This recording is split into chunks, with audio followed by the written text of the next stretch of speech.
ഓരോരുത്തർക്കും ഒരു മനസ്സിലൊരു തീരുമാനം ഉണ്ടാവണം, ഈ വർഷം എൻ്റേത് ആയിരിക്കണം, എനിക്ക് എന്തൊക്കെ നേടാൻ പറ്റും RCMലൂടെ അല്ലെങ്കിൽ ഞാൻ നിൽക്കുന്ന പ്രസ്ഥാനത്തിലൂടെ. ആ ഒരു സ്വപ്നം എല്ലാവരിലും ഉണ്ടാവണം, ആഗ്രഹം ഉണ്ടാവണം. ആഗ്രഹം ഉണ്ടെങ്കിൽ മാത്രമേ നമുക്ക് നേടിയെടുക്കാൻ സാധിക്കത്തുള്ളൂ. അപ്പോൾ ഒത്തിരി സന്തോഷമുണ്ട്. ദൈവത്തിന് നന്ദി പറയുന്നു. ഒരു വർഷക്കാലം കൂടി നമ്മൾക്ക് പ്രശ്നങ്ങളും പ്രയാസങ്ങളും ഒക്കെ വന്നെങ്കിലും നമുക്ക് ഒരു വർഷം കൂടി നിലനിൽക്കാനും ഈ ഒരു പുതിയ വർഷത്തെ കാണുവാനും സഹായിച്ച ദൈവത്തിന് നന്ദി പറയുന്നു. അപ്പോൾ ഇന്ന് നമുക്ക് 20 പേര് എത്തിയിട്ടുണ്ട് ഈ പ്ലാറ്റ്ഫോമിൽ. നമുക്ക് ഇനി ആൾക്കാരുണ്ട് അല്ലേ, നമ്മുടെ ടീമിൽ ഇനി ആൾക്കാരുണ്ട്, ഏറെ ആൾക്കാരുണ്ട്, അവരൊന്നും എത്തിയിട്ടില്ല. അപ്പം നമ്മൾ കൂടുതൽ നമ്മുടെ അസോസിയേറ്റ്സിനെ നമ്മൾ ഓരോരുത്തരും, നമ്മുടെ താഴെ ഒരാൾ നമ്മൾ ജോയിൻ ചെയ്യിച്ചു കഴിഞ്ഞാൽ ആ ആൾ ലീഡറാണ്. അപ്പം നമ്മുടെ താഴെയുള്ള ഓരോരുത്തരുടെ ഉത്തരവാദിത്തം, നമ്മുടെ അസോസിയേറ്റ്സിൻ്റെ ഉത്തരവാദിത്തം നമ്മൾക്ക് ഓരോരുത്തർക്കുമാണ്. അപ്പോൾ നമ്മൾ ഒരിക്കൽ കൂടി പരിശ്രമിച്ച് ഇത് നമ്മൾ എന്താ പറയുക, പഠിക്കാൻ വേണ്ടിയിട്ടാണ് സൂം അല്ലേ. പ്രദീപ് സാറ് ആദ്യം പറഞ്ഞു പഠിക്കാൻ വേണ്ടിയിട്ട് നമ്മൾ കൊറോണ കാലത്ത് സ്റ്റാർട്ട് ചെയ്തതാണ് സൂം. അത് ഒരുപാട് പ്രയോജനമുള്ള കാര്യമാണ് എല്ലാവർക്കും. നമ്മൾ കഷ്ടപ്പെട്ട് ഓഡിറ്റോറിയത്തിൽ പോയിരുന്ന് അല്ലെങ്കിൽ മീറ്റിങ്ങിന് ഒരുങ്ങി പോയി യാത്ര ചെയ്ത് ബുദ്ധിമുട്ടേണ്ട കാര്യമൊന്നുമില്ല. നമുക്ക് നമ്മുടെ വീട്ടിൽ തന്നെ ഇരുന്ന് പഠിക്കാൻ പറ്റും സൂം. അതിന് വേണ്ടിയിട്ടാണ് നമുക്ക് സൂം സ്റ്റാർട്ട് ചെയ്ത് തന്നത്. അപ്പം എന്നെ സാറ് പരിചയപ്പെടുത്തി. പേര് ജെമിനി, ബാബു സാറിൻ്റെ വൈഫാണ്. അറിയാത്തവരാരെങ്കിലും ഉണ്ടെങ്കിൽ പരിചയപ്പെടുത്തിയെന്നേ ഉള്ളൂ. ഒരു 2008 മുതൽ RCM എന്ന ഈ പ്രസ്ഥാനത്തിൻ്റെ കൂടെയുണ്ട്. പ്രോഡക്റ്റുകൾ ഉപയോഗിച്ചുകൊണ്ട് RCMലേക്ക് വന്നു. അതിനുശേഷം നമ്മൾ ഇതിനെ ഒരു നമ്മുടെ ജോലിയായിട്ട് അല്ലേ, നമ്മുടെ ഒരു എന്താ പറയുക, നമ്മുടെ വരുമാന മാർഗമായിട്ട് നമ്മൾ RCMനെ ഏറ്റെടുത്തു. തുടക്ക സമയത്ത് നമ്മൾ അങ്ങനെ തന്നെ ആയിരുന്നു. കാരണം എയർപോർട്ട്സിലെ ജോലി റിസൈൻ ചെയ്ത് നാട്ടിൽ വന്നതിന് ശേഷം നമുക്ക് മറ്റൊരു വരുമാന മാർഗം ഇല്ലാതിരിക്കുന്ന സമയത്ത് നമ്മൾ RCMനെ വരുമാന മാർഗമായിട്ട് തന്നെ ഏറ്റെടുത്തുകൊണ്ടാണ് വന്നത്. തുടക്കത്തിൽ എല്ലാവരെയും പോലെ തന്നെ പ്രോഡക്റ്റുകൾ ഉപയോഗിച്ച് റിസൾട്ടുകൾ കിട്ടി തുടങ്ങി. അപ്പം സ്വാഭാവികമായിട്ടും എൻ്റെ ഒരു അറിവിൽ മാക്സിമം ആൾക്കാരും പ്രോഡക്റ്റുകൾ ഉപയോഗിച്ച് റിസൾട്ട് കിട്ടി RCMനെ സ്വീകരിച്ചവരാണ്. അധികം ആൾക്കാരും അങ്ങനെ തന്നെയാണ്, ഞങ്ങളും അങ്ങനെ തന്നെയായിരുന്നു. അപ്പോൾ ഒരു പ്രോഡക്റ്റിലൂടെ നമുക്ക് റിസൾട്ട് കിട്ടിയപ്പം കൂടുതൽ പ്രോഡക്റ്റുകൾ നമ്മൾ ഉപയോഗിക്കാൻ തയ്യാറായി. പിന്നീട് നമ്മൾ പതുക്കെ അതിനെ ബിസിനസ്സാക്കി മാറ്റിയെടുത്തു. അതൊരിക്കലും നമ്മളുടെ സ്വന്തം ഇഷ്ടപ്രകാരം ഒന്നും ആയിരുന്നില്ല. പ്രോഡക്റ്റ് ഉപയോഗിച്ചതും ഇഷ്ടത്തോടെയല്ല, ബിസിനസ്സിനെ അല്ലെങ്കിൽ നമ്മുടെ ജോലിയായിട്ട് ഇതിനെ ഏറ്റെടുത്തതും നമ്മുടെ മുഴുവനായിട്ടുള്ള ഇഷ്ടത്തോടെയോ മനസ്സോടെയോ ഇടുന്നല്ല. നമ്മളെ RCMലേക്ക് കൊണ്ടുവന്നത് മൂർത്തി സാറാണ്, അപ്ലൈൻ ബിൻസാറാണ്. അന്ന് അപ്ലൈൻ നാട്ടിലില്ല, ഗൾഫിലാണ്. പക്ഷെ നമ്മൾ അതും മേലെ മൂന്നാമതൊരാൾ പറഞ്ഞിട്ടാണ് നമ്മൾ RCMനെ ഏറ്റെടുക്കാൻ തയ്യാറായത്. അതായത് റൂബി ഗോകുമാർ സാറാണ് കേരളത്തിലേക്ക് RCM കൊണ്ടുവന്നത്. ഗോകുമാർ സാറുമായിട്ട് 18 വയസ്സ് മുതലുള്ള ബന്ധമാണ് ബാബു സാറിന്. അപ്പോൾ ആ ഗോകുമാർ സാറ് പറഞ്ഞത് കൊണ്ടാണ് RCMനെ ഏറ്റെടുക്കാൻ തയ്യാറായത്. നമ്മുടെ എല്ലാം ജീവിതത്തിൽ അങ്ങനെ ഓരോ ആൾക്കാരുണ്ടല്ലേ നമ്മളെ RCMലേക്ക് കൊണ്ടുവന്നതും, ആര് പറഞ്ഞിട്ടാണ് നമ്മളിത് ഏറ്റെടുത്തതും, നമ്മളെ ഇതിൽ നിലനിർത്തുന്നതും. അങ്ങനെ എല്ലാവർക്കും അങ്ങനെ ആരെങ്കിലുമൊക്കെ പറയാനുണ്ടാവും. വളരെ കുറച്ച് ആൾക്കാരേ ഉള്ളൂ ഇങ്ങോട്ട് അന്വേഷിച്ച് വന്ന് RCMൽ ജോയിൻ ചെയ്തതും അല്ലെങ്കിൽ RCMനെ ഏറ്റെടുത്തതും. അങ്ങനെ വളരെ കുറച്ച് ആൾക്കാരേ ഉള്ളൂ. നമ്മുടെ ടീമിലെ നോക്കിയാലും വളരെ കുറച്ചേ ഉള്ളൂ, മൊത്തത്തിൽ നമ്മൾ നോക്കിയാലും അങ്ങനെ വളരെ കുറച്ച് ആൾക്കാരേ ഉള്ളൂ. അപ്പം നമ്മൾ RCMനെ ഏറ്റെടുത്ത് കഴിഞ്ഞപ്പം, അല്ലെങ്കിൽ നമ്മളൊരു ജോലിയായിട്ട് ഏറ്റെടുത്ത് കഴിഞ്ഞപ്പം, ആത്മാർത്ഥമായിട്ട് നമ്മളൊരു ജോലി എങ്ങനെയാണോ ചെയ്യുന്നത്, നമ്മളൊരു ജോലിയിൽ ഇരിക്കുമ്പോൾ, അല്ലെങ്കിൽ ഇപ്പം ബാബു സാറ് RCM വരുന്നതിന് മുമ്പേ എയർഫോഴ്സിലായിരുന്നപ്പോഴും അവിടെയും ചെയ്യുന്ന ജോലിക്ക് ആത്മാർത്ഥതയോടെ ചെയ്യുന്ന ആൾക്കാരുണ്ട്, അല്ലാതെ ചെയ്യുന്ന ആൾക്കാരുണ്ട്. പിന്നെ ചെയ്തില്ലെങ്കിൽ അവിടെ ചോദിക്കാൻ ആളുണ്ട് അല്ലേ. നമുക്ക് നമ്മുടെ ഇഷ്ടത്തിന് ചെയ്യാൻ പറ്റുന്ന ഒരു മേഖലയല്ലായിരുന്നു എയർഫോഴ്സ് എന്ന് പറയുന്നത്, അല്ലെങ്കിൽ പട്ടാളം. അവിടെ നമ്മൾക്ക് കാര്യങ്ങൾ പറഞ്ഞു തരാനും അതിൻ്റെതായ അവിടുത്തെ ക്രമീകരണം അനുസരിച്ച് മുന്നോട്ട് പോകേണ്ടത് നിർബന്ധമായിരുന്നു. അപ്പം അതിനൊക്കെ നമ്മളെ നയിച്ചു കൊണ്ടുപോകാൻ ആൾക്കാരുണ്ടായിരുന്നു. അപ്പോൾ അവിടെ നമ്മൾക്ക് നമ്മുടെ ഇഷ്ടത്തിന് ജീവിക്കാനോ ജോലി ചെയ്യാനോ പറ്റില്ല. അതെല്ലാ മേഖലയിലും അങ്ങനെ തന്നെയാണ്. പക്ഷെ RCMൽ വന്നു കഴിയുമ്പം ഇവിടെ നമുക്ക് ബോസ് ഇല്ല എന്ന് പറയും. പക്ഷെ അതൊരു എന്താ പറയുക, അതിനെ നമ്മൾ ബോസ് ഇല്ല എന്നുള്ളത് വലിയൊരു കാര്യമായിട്ട് നമ്മൾ കരുതണ്ട. നമ്മൾക്ക് ഒരു ബോസ് ഉണ്ടെന്ന് വിചാരിച്ചുകൊണ്ട് നമ്മൾ ചെയ്യുക. കാരണം നമുക്ക് ഇവിടെ അപ്ലൈൻ ലീഡറാണ്, ബോസ് അല്ല അല്ലേ. അപ്പം പ്രദീപ് സാറ് പറഞ്ഞു നമ്മുടെ അപ്ലൈൻ എന്ന് പറഞ്ഞാൽ നമ്മുടെ പേരൻസിന് തുല്യമാണെന്ന്. അപ്പം നമ്മൾക്ക് പേരൻസ് എന്താ നമുക്ക് ചെയ്തു തരുന്നത്, നമ്മൾ ജനിക്കുമ്പം മുതൽ നമ്മുടെ കൈപിടിച്ച് നമ്മളെ നടക്കാൻ തുടങ്ങുമ്പം വീഴുമ്പം നമ്മളെ അവിടുന്ന് ഓടി വന്ന് എഴുന്നേൽപ്പിച്ച് കയ്യെ പിടിച്ച് നമ്മുടെ പേരൻസ് നടത്തി നമ്മൾ നടക്കാൻ പ്രാപ്തരാവുന്നവരെ നമ്മളെ നോക്കി നോക്കിയിരിക്കല്ലേ. നമ്മൾ ഓടി ഇങ്ങനെ കുഞ്ഞുങ്ങൾ പിച്ച വെച്ച് നടക്കുന്ന സമയത്ത് ഏത് അമ്മയോ അച്ഛനോ ആരെങ്കിലും നമ്മളെ ഇങ്ങനെ നോക്കിയിരിക്കും, വീഴുന്നുണ്ടോ, ഓടി വന്ന് എടുക്കുന്നു, നമ്മളെ ദേഹത്തെ പൊടി തട്ടി കളഞ്ഞ് അല്ലെ നമ്മളെ ഒന്ന് തട്ടി നമ്മുടെ കരച്ചിലൊക്കെ ഒന്ന് മാറ്റി വീണ്ടും നമ്മളെ നടക്കാൻ പ്രാപ്തരാക്കി. അത് കഴിഞ്ഞ് നമ്മളെ പഠിക്കാൻ വിടുന്നു, നമുക്ക് ജോലിയാകുന്നവരെ നമ്മളെ എന്താ പറയുക നമ്മുടെ കാര്യങ്ങളെല്ലാം നോക്കുന്നു. എത്ര പ്രായമായാലും പേരൻസിന് എപ്പോഴും മക്കള് കുഞ്ഞുങ്ങൾ തന്നെയാണ് അല്ലേ, മക്കളുടെ ഒരു കരുതൽ.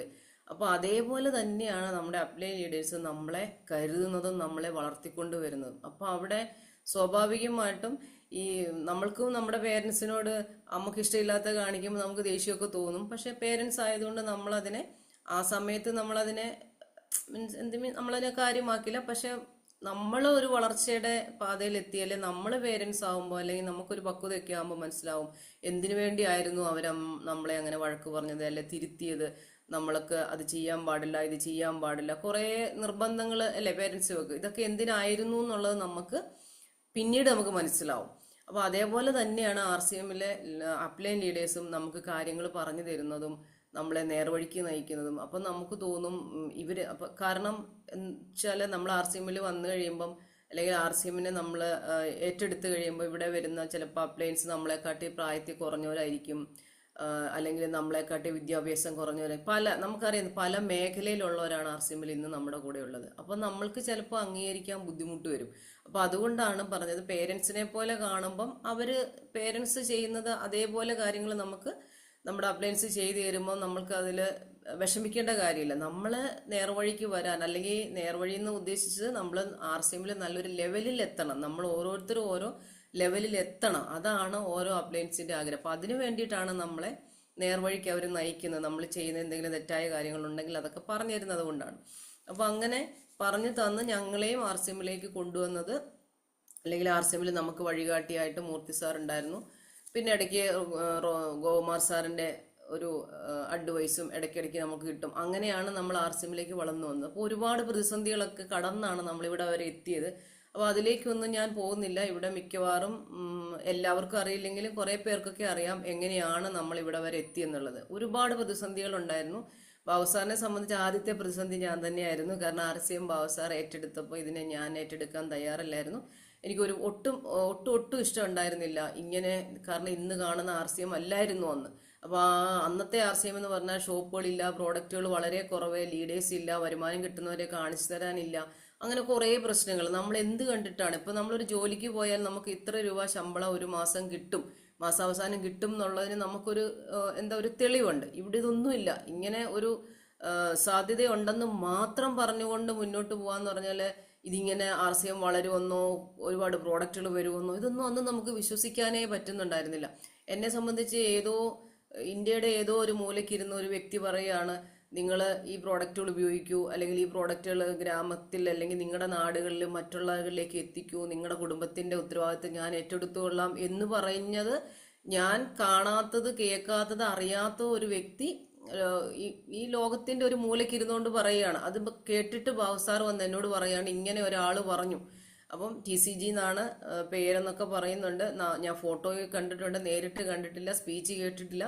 അപ്പോഴാണ് എൻ്റെ അടുത്ത് വന്ന് ബാബുസാർ ഇങ്ങനെ പറയുന്നത്. അതൊരിക്കലും എന്നെ സംബന്ധിച്ച് വിശ്വസിക്കാൻ പറ്റുന്ന ഒരു സാധാരണ വീട്ടമ്മയാണ്. അന്ന് വരുമാനം കാര്യമായിട്ടില്ല, പെൻഷൻ മാത്രമേ ഉള്ളൂ. അങ്ങനെ ആ ഒരു സമയത്ത് അത് വിശ്വസിക്കാനോ അത് അംഗീകരിക്കാനോ, വിശ്വസിക്കുന്നതിനപ്പുറം അത് അംഗീകരിക്കാൻ ഞാൻ തയ്യാറല്ലായിരുന്നു. അപ്പൊ അങ്ങനെ കുറെ പ്രതിസന്ധികളൊക്കെ തരണം ചെയ്താണ് നമ്മൾ ഇവിടെ വരെ എത്തിയത്. 2008 പ്രോഡക്റ്റ് ഉപയോഗിച്ചു തുടങ്ങി. 2007 RCMനെ കുറിച്ച് ബാബുസാർ കേട്ടു. 2008 പ്രോഡക്റ്റ് ഐഡിയ എടുത്തു, പ്രോഡക്റ്റ് ഉപയോഗിച്ചു തുടങ്ങി. 2010 നമ്മൾ ഇതിനെ നമ്മുടെ ജോലിയായിട്ട് അല്ലെങ്കിൽ നമ്മുടെ ഉപജീവന മാർഗമായിട്ട് ഇതിനെ ഏറ്റെടുത്തു.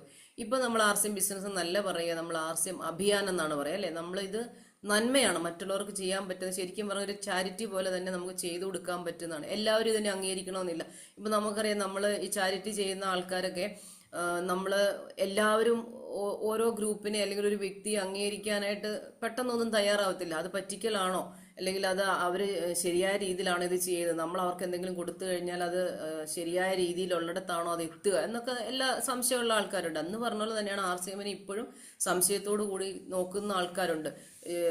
ഇപ്പം ഞങ്ങളുടെ നെയ്ബർ തന്നെ കഴിഞ്ഞ ദിവസം പറഞ്ഞു, ജോയിൻ ചെയ്താലൊന്നും ഇതിനകത്തൊന്നും ജോയിൻ ചെയ്യല്ലേ, ഇതിനകത്തൊന്നും പൈസ കിട്ടത്തില്ല എന്ന് പറഞ്ഞു. നമ്മൾ ഒരിക്കലും ആരോടും പറഞ്ഞിട്ടില്ല RCMൽ ജോയിൻ ചെയ്താൽ പൈസ കിട്ടുന്നു. നമ്മൾ RCMൽ പ്രോഡക്റ്റ് ഉപയോഗിക്കുന്നു, ജോയിൻ ചെയ്യുന്നു, അത് ശരിയായ രീതിയിൽ വർക്ക് ചെയ്യുമ്പോഴാണ് അല്ലേ നമുക്ക് വരുമാനം കിട്ടുക. അപ്പൊ അങ്ങനെ പറയുന്ന ആൾക്കാർ ഇപ്പോഴും ഉണ്ട്. അപ്പൊ അതുകൊണ്ടാണ് ഞാൻ പറഞ്ഞത് എല്ലാവരും പെട്ടെന്ന് അംഗീകരിക്കണം. അതിലെങ്കിലും നമ്മൾ എല്ലാവരോടും പറഞ്ഞുകൊണ്ടേയിരിക്കുന്നു. അപ്പൊ ഈ ചാരിറ്റി ചെയ്യുന്നവരെ നിങ്ങൾ ശ്രദ്ധിച്ചാൽ അറിയാം, എല്ലാ വീടുകളിലും ഓരോ വ്യക്തികളുടെ അടുത്ത് അവർ പോകും, അല്ലെങ്കിൽ ഫോണിൽ സംസാരിക്കും. അവർക്ക് ആ ചാരിറ്റി ചെയ്യേണ്ട പണം കിട്ടുന്നത് വരെ അവർ പരിശ്രമിച്ചുകൊണ്ടേയിരിക്കും. അതിനകത്ത് നോ പറയുന്നവരുണ്ടാവും, ഇവരെ ആക്ഷേപിക്കുന്നവരുണ്ടാവും, ഇവരെ ഓടിച്ചു വിടുന്നവരുണ്ടാവും. അതൊന്നും അവർ കാര്യമാക്കാറില്ല.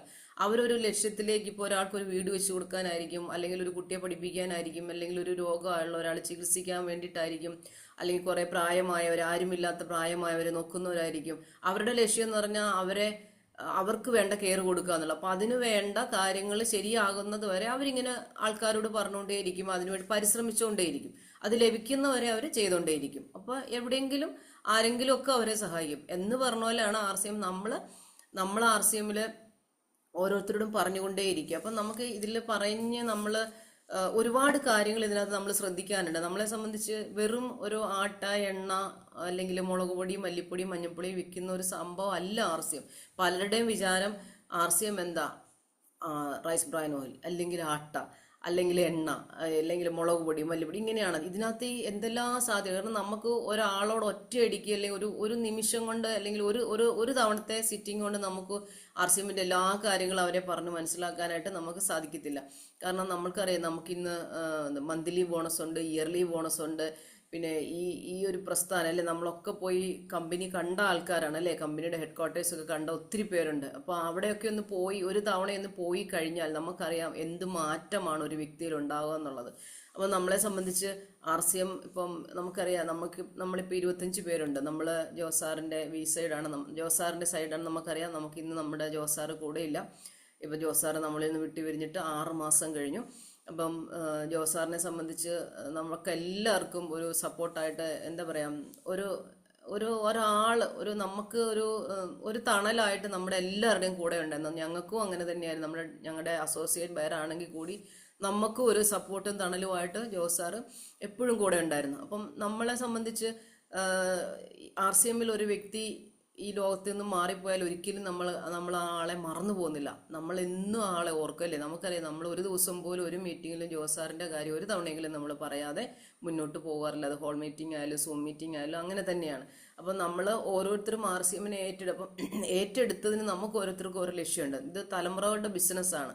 പക്ഷെ ഇത് നമ്മൾ തലമുറകൾക്ക് കൈമാറണമെന്നുണ്ടെങ്കിൽ നമ്മൾ ഈ RCMനെ സ്വീകരിച്ച അതേ അവസ്ഥയിൽ നമ്മൾ തലമുറകൾക്ക് കൊടുത്തിട്ട് കാര്യമില്ല. നമുക്കൊക്കെ അറിയാം, ജോസാർ ടെക്നിക്കൽ അച്ചീവർ ആയിരുന്നു, സ്റ്റാർ പേളായിരുന്നു.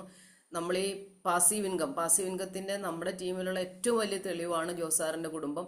ഇപ്പൊ ജോസാറ് സ്റ്റാർ പേളായിരുന്നു. ആ ഒരു വരുമാനം അതേപോലെ അദ്ദേഹത്തിന്റെ ഫാമിലിയിലേക്ക് വരുന്നുണ്ട്. അത് പാസീവ് ഇൻകം ആണ്, നമുക്ക് എല്ലാവർക്കും അറിയാം. അപ്പൊ പാസീവ് ഇൻകം നമുക്ക് കിട്ടണമെന്നുണ്ടെങ്കിൽ ഒരു ടെക്നിക്കൽ സ്റ്റെയറിംഗ് ആവണം. കാരണം ആ ഒരു ലെവലിൽ നമ്മുടെ ടീമിനെ വളർത്തിയാൽ മാത്രമേ ഉള്ളൂ നമുക്ക് ആ പാസീവ് ഇൻകം നമ്മുടെ ഫാമിലിയിലേക്ക്, അല്ലെങ്കിൽ നമ്മുടെ നോമിനിയിലേക്ക് അത് കിട്ടുള്ളൂ. കാരണം നമ്മുടെ ഒരു ടീം ഉണ്ടാവണം ഇവിടെ. നമ്മൾ ഇന്ന് വർക്ക് ചെയ്യുന്നില്ല, അല്ലെങ്കിൽ നമ്മൾ ഈ ഭൂമിയിൽ ഇല്ലാതെ വന്നു കഴിഞ്ഞാൽ നമ്മുടെ ആ ഒരു ലെവലിലുള്ള വരുമാനം കിട്ടണമെന്നുണ്ടെങ്കിൽ ഒരു ടെക്നിക്കൽ അച്ചീവർ എങ്കിലും ആയെങ്കിൽ മാത്രമേ അത് നേടാൻ പറ്റത്തുള്ളൂ. അപ്പോൾ അതനുസരിച്ചുള്ള പ്രവർത്തനങ്ങൾ നമ്മൾ ചെയ്താൽ മാത്രമേ നമുക്ക് മുന്നോട്ടേക്ക് പോകാൻ പറ്റുള്ളൂ. അപ്പോൾ നമ്മളാണെങ്കിൽ ഇപ്പം നേരത്തെ നമ്മൾ 6 മണിക്കായിരുന്നു നമ്മുടെ ഈ പ്രോഗ്രാം ഉണ്ടായിരുന്നത്. അത് ഒത്തിരി പേർക്ക് ബുദ്ധിമുട്ടായിരുന്നു. പിന്നീട് അത് നമ്മൾ വൈകിട്ടാക്കി നമുക്ക് നടത്താൻ പറ്റുന്നില്ല. പിന്നെ പലരും ഇങ്ങനെ ഇതിന്റെ എന്താ പറയാ, ഇത് ഉണർവ് പ്രോഗ്രാം ഇല്ലാത്തതിന്റെ ഒരു സങ്കടം പറഞ്ഞു. ഏറ്റവും കൂടുതൽ സങ്കടം പറഞ്ഞ ആള് ശ്രീദേവി മേഡം തന്നെയാണ്. അപ്പൊ ഞാൻ സാറിനോട് ചോദിച്ചപ്പോൾ എനിക്കറിയാം 5 മണിക്ക് പോലും സൂം സ്റ്റാർട്ട് ചെയ്യുന്ന ടീം കേരളത്തിലുണ്ട്.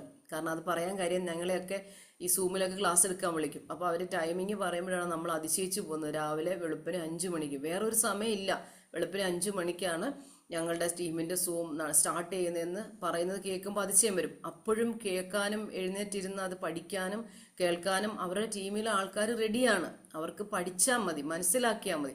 അപ്പൊ അങ്ങനെ പോലും ആൾക്കാർ ഇവിടെ സൂമിൽ പഠിക്കുന്നുണ്ട് കാര്യങ്ങൾ. അപ്പൊ നമ്മൾക്ക് 5:30 എന്ന് പറയുന്ന വലിയൊരു സമയമൊന്നുമല്ല. ബുദ്ധിമുട്ടുള്ള കാര്യമൊന്നുമല്ല. സാധാരണ ഒരാൾക്ക് എനിക്ക് തോന്നുന്നു സാധാരണക്കാരൊക്കെ എഴുന്നേൽക്കുന്ന ഒരു സമയം തന്നെയാണ്, അറ്റ്ലീസ്റ്റ് ഉണരുന്ന ഒരു സമയം തന്നെയാണ്. അപ്പം നമുക്കിത് മുന്നോട്ട് കൊണ്ടുപോകാൻ ബുദ്ധിമുട്ടുണ്ടാവുമെന്ന് എനിക്ക് തോന്നുന്നില്ല. കൂടുതൽ ആൾക്കാരെ നമ്മൾ ഇതിലേക്ക് എത്തിച്ചാൽ മതി, നമ്മുടെ കൂടെയുള്ളവരെ ഇതിലേക്ക് എത്തിച്ചാൽ മതി. അപ്പം നമുക്ക് രാവിലെ അല്ലെ അതിരാവിലെ ഉണരുന്നത് തന്നെ വലിയൊരു കാര്യമാണ് അല്ലേ. നമുക്കൊരു ഫ്രഷ്നെസ് കിട്ടും, നമ്മുടെ ദിവസം കൂടുതൽ ഇപ്പം ഈ കൂടുതൽ യാത്രയൊക്കെ ചെയ്ത് വന്നിട്ട് ഞങ്ങൾ തിരുവനന്തപുരമൊക്കെ പോയി വന്നിട്ട് കിടന്നു കഴിയുമ്പോൾ ചിലപ്പോൾ ലേറ്റായിട്ട് രാവിലെ എഴുന്നേൽക്കും. അപ്പോൾ അന്നത്തെ ഒരു ദിവസം നമുക്ക് തികയാത്ത പോലാണ് തോന്നുക. പക്ഷേ അതിരാവിലെ എഴുന്നേൽക്കുന്ന ദിവസം നമുക്ക് കുറേ സമയം കൂടുതൽ കിട്ടുന്ന പോലെ തോന്നും. അപ്പം നമ്മൾ അതൊന്ന് ശീലിച്ചു കഴിഞ്ഞാൽ നമുക്ക് എല്ലാവർക്കും അത് നല്ലതായിരിക്കും. നമ്മൾ കുറച്ച് നേരത്തെ അല്ലെ പ്രഭാതത്തിൽ നേരത്തെ ഉണരുക. നമുക്കറിയാം, നമ്മുടെ പിതാക്കന്മാരെ പൂർവികരെയൊക്കെ നോക്കി അറിയാം. നമുക്ക് അവരൊക്കെ അതിരാവിലെ 4 മണിക്കൊക്കെ എഴുന്നേറ്റ് വീട്ടിലെ ജോലികളും അവരുടെ ജോലികളും പണ്ടൊക്കെ കൃഷിപ്പണിക്കൊക്കെ പോകുന്നവർ. അപ്പം അങ്ങനെ ശീലിച്ചവരാണ് നമ്മുടെ പൂർവികരൊക്കെ. നമ്മളൊക്കെ തന്നെ അത് കണ്ട് നമ്മുടെ ചെറുപ്പകാലത്തൊക്കെ നമ്മൾ കണ്ട് വളർന്നവരാണ്. അപ്പം അതിരാവിലെ എഴുന്നേൽക്കുന്നത് തന്നെ നമുക്ക് നല്ലൊരു കാര്യം തന്നെയാണ്. നമ്മുടെ ഹെൽത്തിനും നമുക്ക് എക്സസൈസ് ഒക്കെ ചെയ്യാൻ സമയം കിട്ടും. അങ്ങനെ കുറേ കാര്യങ്ങൾ നമുക്ക് എക്സ്ട്രാ എന്തെങ്കിലും ചെയ്യണമെന്നുണ്ടെങ്കിൽ 1 മണിക്കൂർ നേരത്തെ നമ്മൾ എഴുന്നേറ്റാൽ മതി എന്ന് പറയും. അപ്പം പിന്നെ നമ്മൾ RCMൽ നിൽക്കുമ്പം എന്തായാലും നമ്മൾ RCMൽ വന്നത് വിജയിക്കാൻ വേണ്ടിയിട്ടാണ്. അപ്പം നമ്മൾ വിജയിക്കണമെന്നുണ്ടെങ്കിൽ അതിനുള്ള കാര്യങ്ങൾ നമ്മൾ മേനയാണ്, അല്ലെങ്കിൽ തന്ത്രങ്ങൾ നമ്മൾ മേനഞ്ഞെടുക്കണം. അപ്പം അതിന് നമ്മളെ സഹായിക്കാൻ ഇവിടെ നമ്മുടെ ലീഡേഴ്സ് ഉണ്ട്. അപ്പം നമ്മൾ സ്വയം അല്ലെ സ്വന്തമായിട്ട് അല്ലെ ഒറ്റയ്ക്കല്ല നമ്മൾ RCMനെ ചെയ്യുന്നത്. അപ്പം ഒരാൾ RCMലേക്ക് കടന്നു വന്നു കഴിഞ്ഞാൽ ഇവിടെ ഹെൽപ്പ് ചെയ്യാനായിട്ട് ഏറ്റവും താഴെ അല്ലെങ്കിൽ നമ്മളെ ജോയിൻ ചെയ്യിച്ച ആൾ മുതൽ നമ്മുടെ സീനിയർ ലീഡർ, ഇപ്പം നമുക്ക് മലയാളികളുടെ ഇടയിൽ നോക്കിയാൽ നമ്മുടെ ഏറ്റവും ടോപ്പ് ലീഡർ പിന്നുകൊണ്ടല്ല നമ്മുടെ RCMലേക്ക് കേരളത്തിലെ RCMലേക്ക് കൊണ്ടുവന്ന ഗോകുമാർ സാറാണ്. അപ്പം ഇത്രയും പേരുടെ സപ്പോർട്ട് നമുക്ക് ഇവിടെ ഉണ്ട്. പിന്നെ നമ്മൾക്ക് പൂർണ്ണമായിട്ടും നമ്മളെ ഹെൽപ്പ് ചെയ്യാൻ പറ്റുന്നത് നമ്മുടെ ഏറ്റവും അടുത്ത നമ്മുടെ കൂടെ നിൽക്കുന്ന അല്ലെ നമ്മുടെ സ്ഥലത്തുള്ള നമ്മുടെ അപ്ലയൻസിലായിരിക്കും. അപ്പം നമ്മളെപ്പോഴും വിജയിക്കണമെന്നുണ്ടെങ്കിൽ അതിനുള്ള കാര്യങ്ങൾ ക്രമീകരിച്ച് അല്ലെങ്കിൽ അതിനുള്ള തന്ത്രങ്ങൾ മെനഞ്ഞ് തന്നെ നമ്മൾ മുന്നോട്ടേക്ക് പോകണം. പിന്നത്തെ ഒരു കാര്യം, നമ്മൾ RCMലേക്ക് വന്നു കഴിയുമ്പോഴത്തേക്കിന് ശ്രദ്ധിക്കാറുള്ള ഒരു കാര്യങ്ങൾ, വെറുതെ ആവശ്യമില്ലാത്ത കാര്യങ്ങൾ നമ്മൾ ശ്രദ്ധ കൊടുക്കും. RCMലേക്ക് വന്നു കഴിഞ്ഞാൽ നമ്മൾ എന്താ ചെയ്യണ്ടേ? ആദ്യം നമ്മൾ ജോയിൻ ചെയ്യുന്നു, നമ്മൾ പ്രോഡക്റ്റുകൾ വാങ്ങുന്നു, നമ്മൾ 100% പ്രോഡക്റ്റുകൾ ഉപയോഗിക്കുന്നു. ആ പ്രോഡക്റ്റുകൾ ഉപയോഗിച്ച് നമുക്ക് കിട്ടുന്ന റിസൾട്ട് നമ്മൾ മറ്റുള്ളവരിലേക്ക് എത്തിക്കുന്നു, അവരെ ജോയിനിങ് എടുപ്പിക്കുന്നു, അവരെ കൊണ്ട് പ്രോഡക്റ്റ് ഉപയോഗിപ്പിക്കുന്നു, അല്ലെങ്കിൽ ആദ്യം അവരെ കൊണ്ട് പ്രോഡക്റ്റ് ഉപയോഗിപ്പിക്കുന്നു, പിന്നീട് അവർക്ക് ജോയിനിങ് കൊടുക്കുന്നു. ബിസിനസ് ചെയ്യാൻ അല്ലെങ്കിൽ വരുമാനം ആവശ്യമുള്ളവരാണെങ്കിൽ അവരെ കൊണ്ട് നമ്മൾ RCMന്റെ അഭിയാനിലേക്ക് അവരെ കൂടെ നമ്മൾ കൂടെ ചേർക്കുന്നു, അവർക്ക് വേണ്ട ഹെൽപ്പ് ചെയ്യുന്നു. ഇതിന്റെ ഒരു തുടർച്ചയാണ് ഇതല്ലേ. നമ്മൾ വന്നതുപോലെ തന്നെ നമ്മുടെ കൂടെ വരുന്നവരെ പിന്നീട് അവരുടെ കോണ്ടാക്ട്സിലുള്ള ആൾക്കാരെ നമ്മൾ കൊണ്ടുവരുന്നു, പിന്നെ സെയിൽ ചെയ്യുന്നു. അല്ലേ, നമ്മൾക്ക് ആൾക്കാരെ പ്രോഡക്റ്റുകൾ പരിചയപ്പെടുത്തണമെന്നുണ്ടെങ്കിൽ സെയിൽ ചെയ്യേണ്ടത് മസ്റ്റാണ്. സെയിൽ ചെയ്യുന്നു.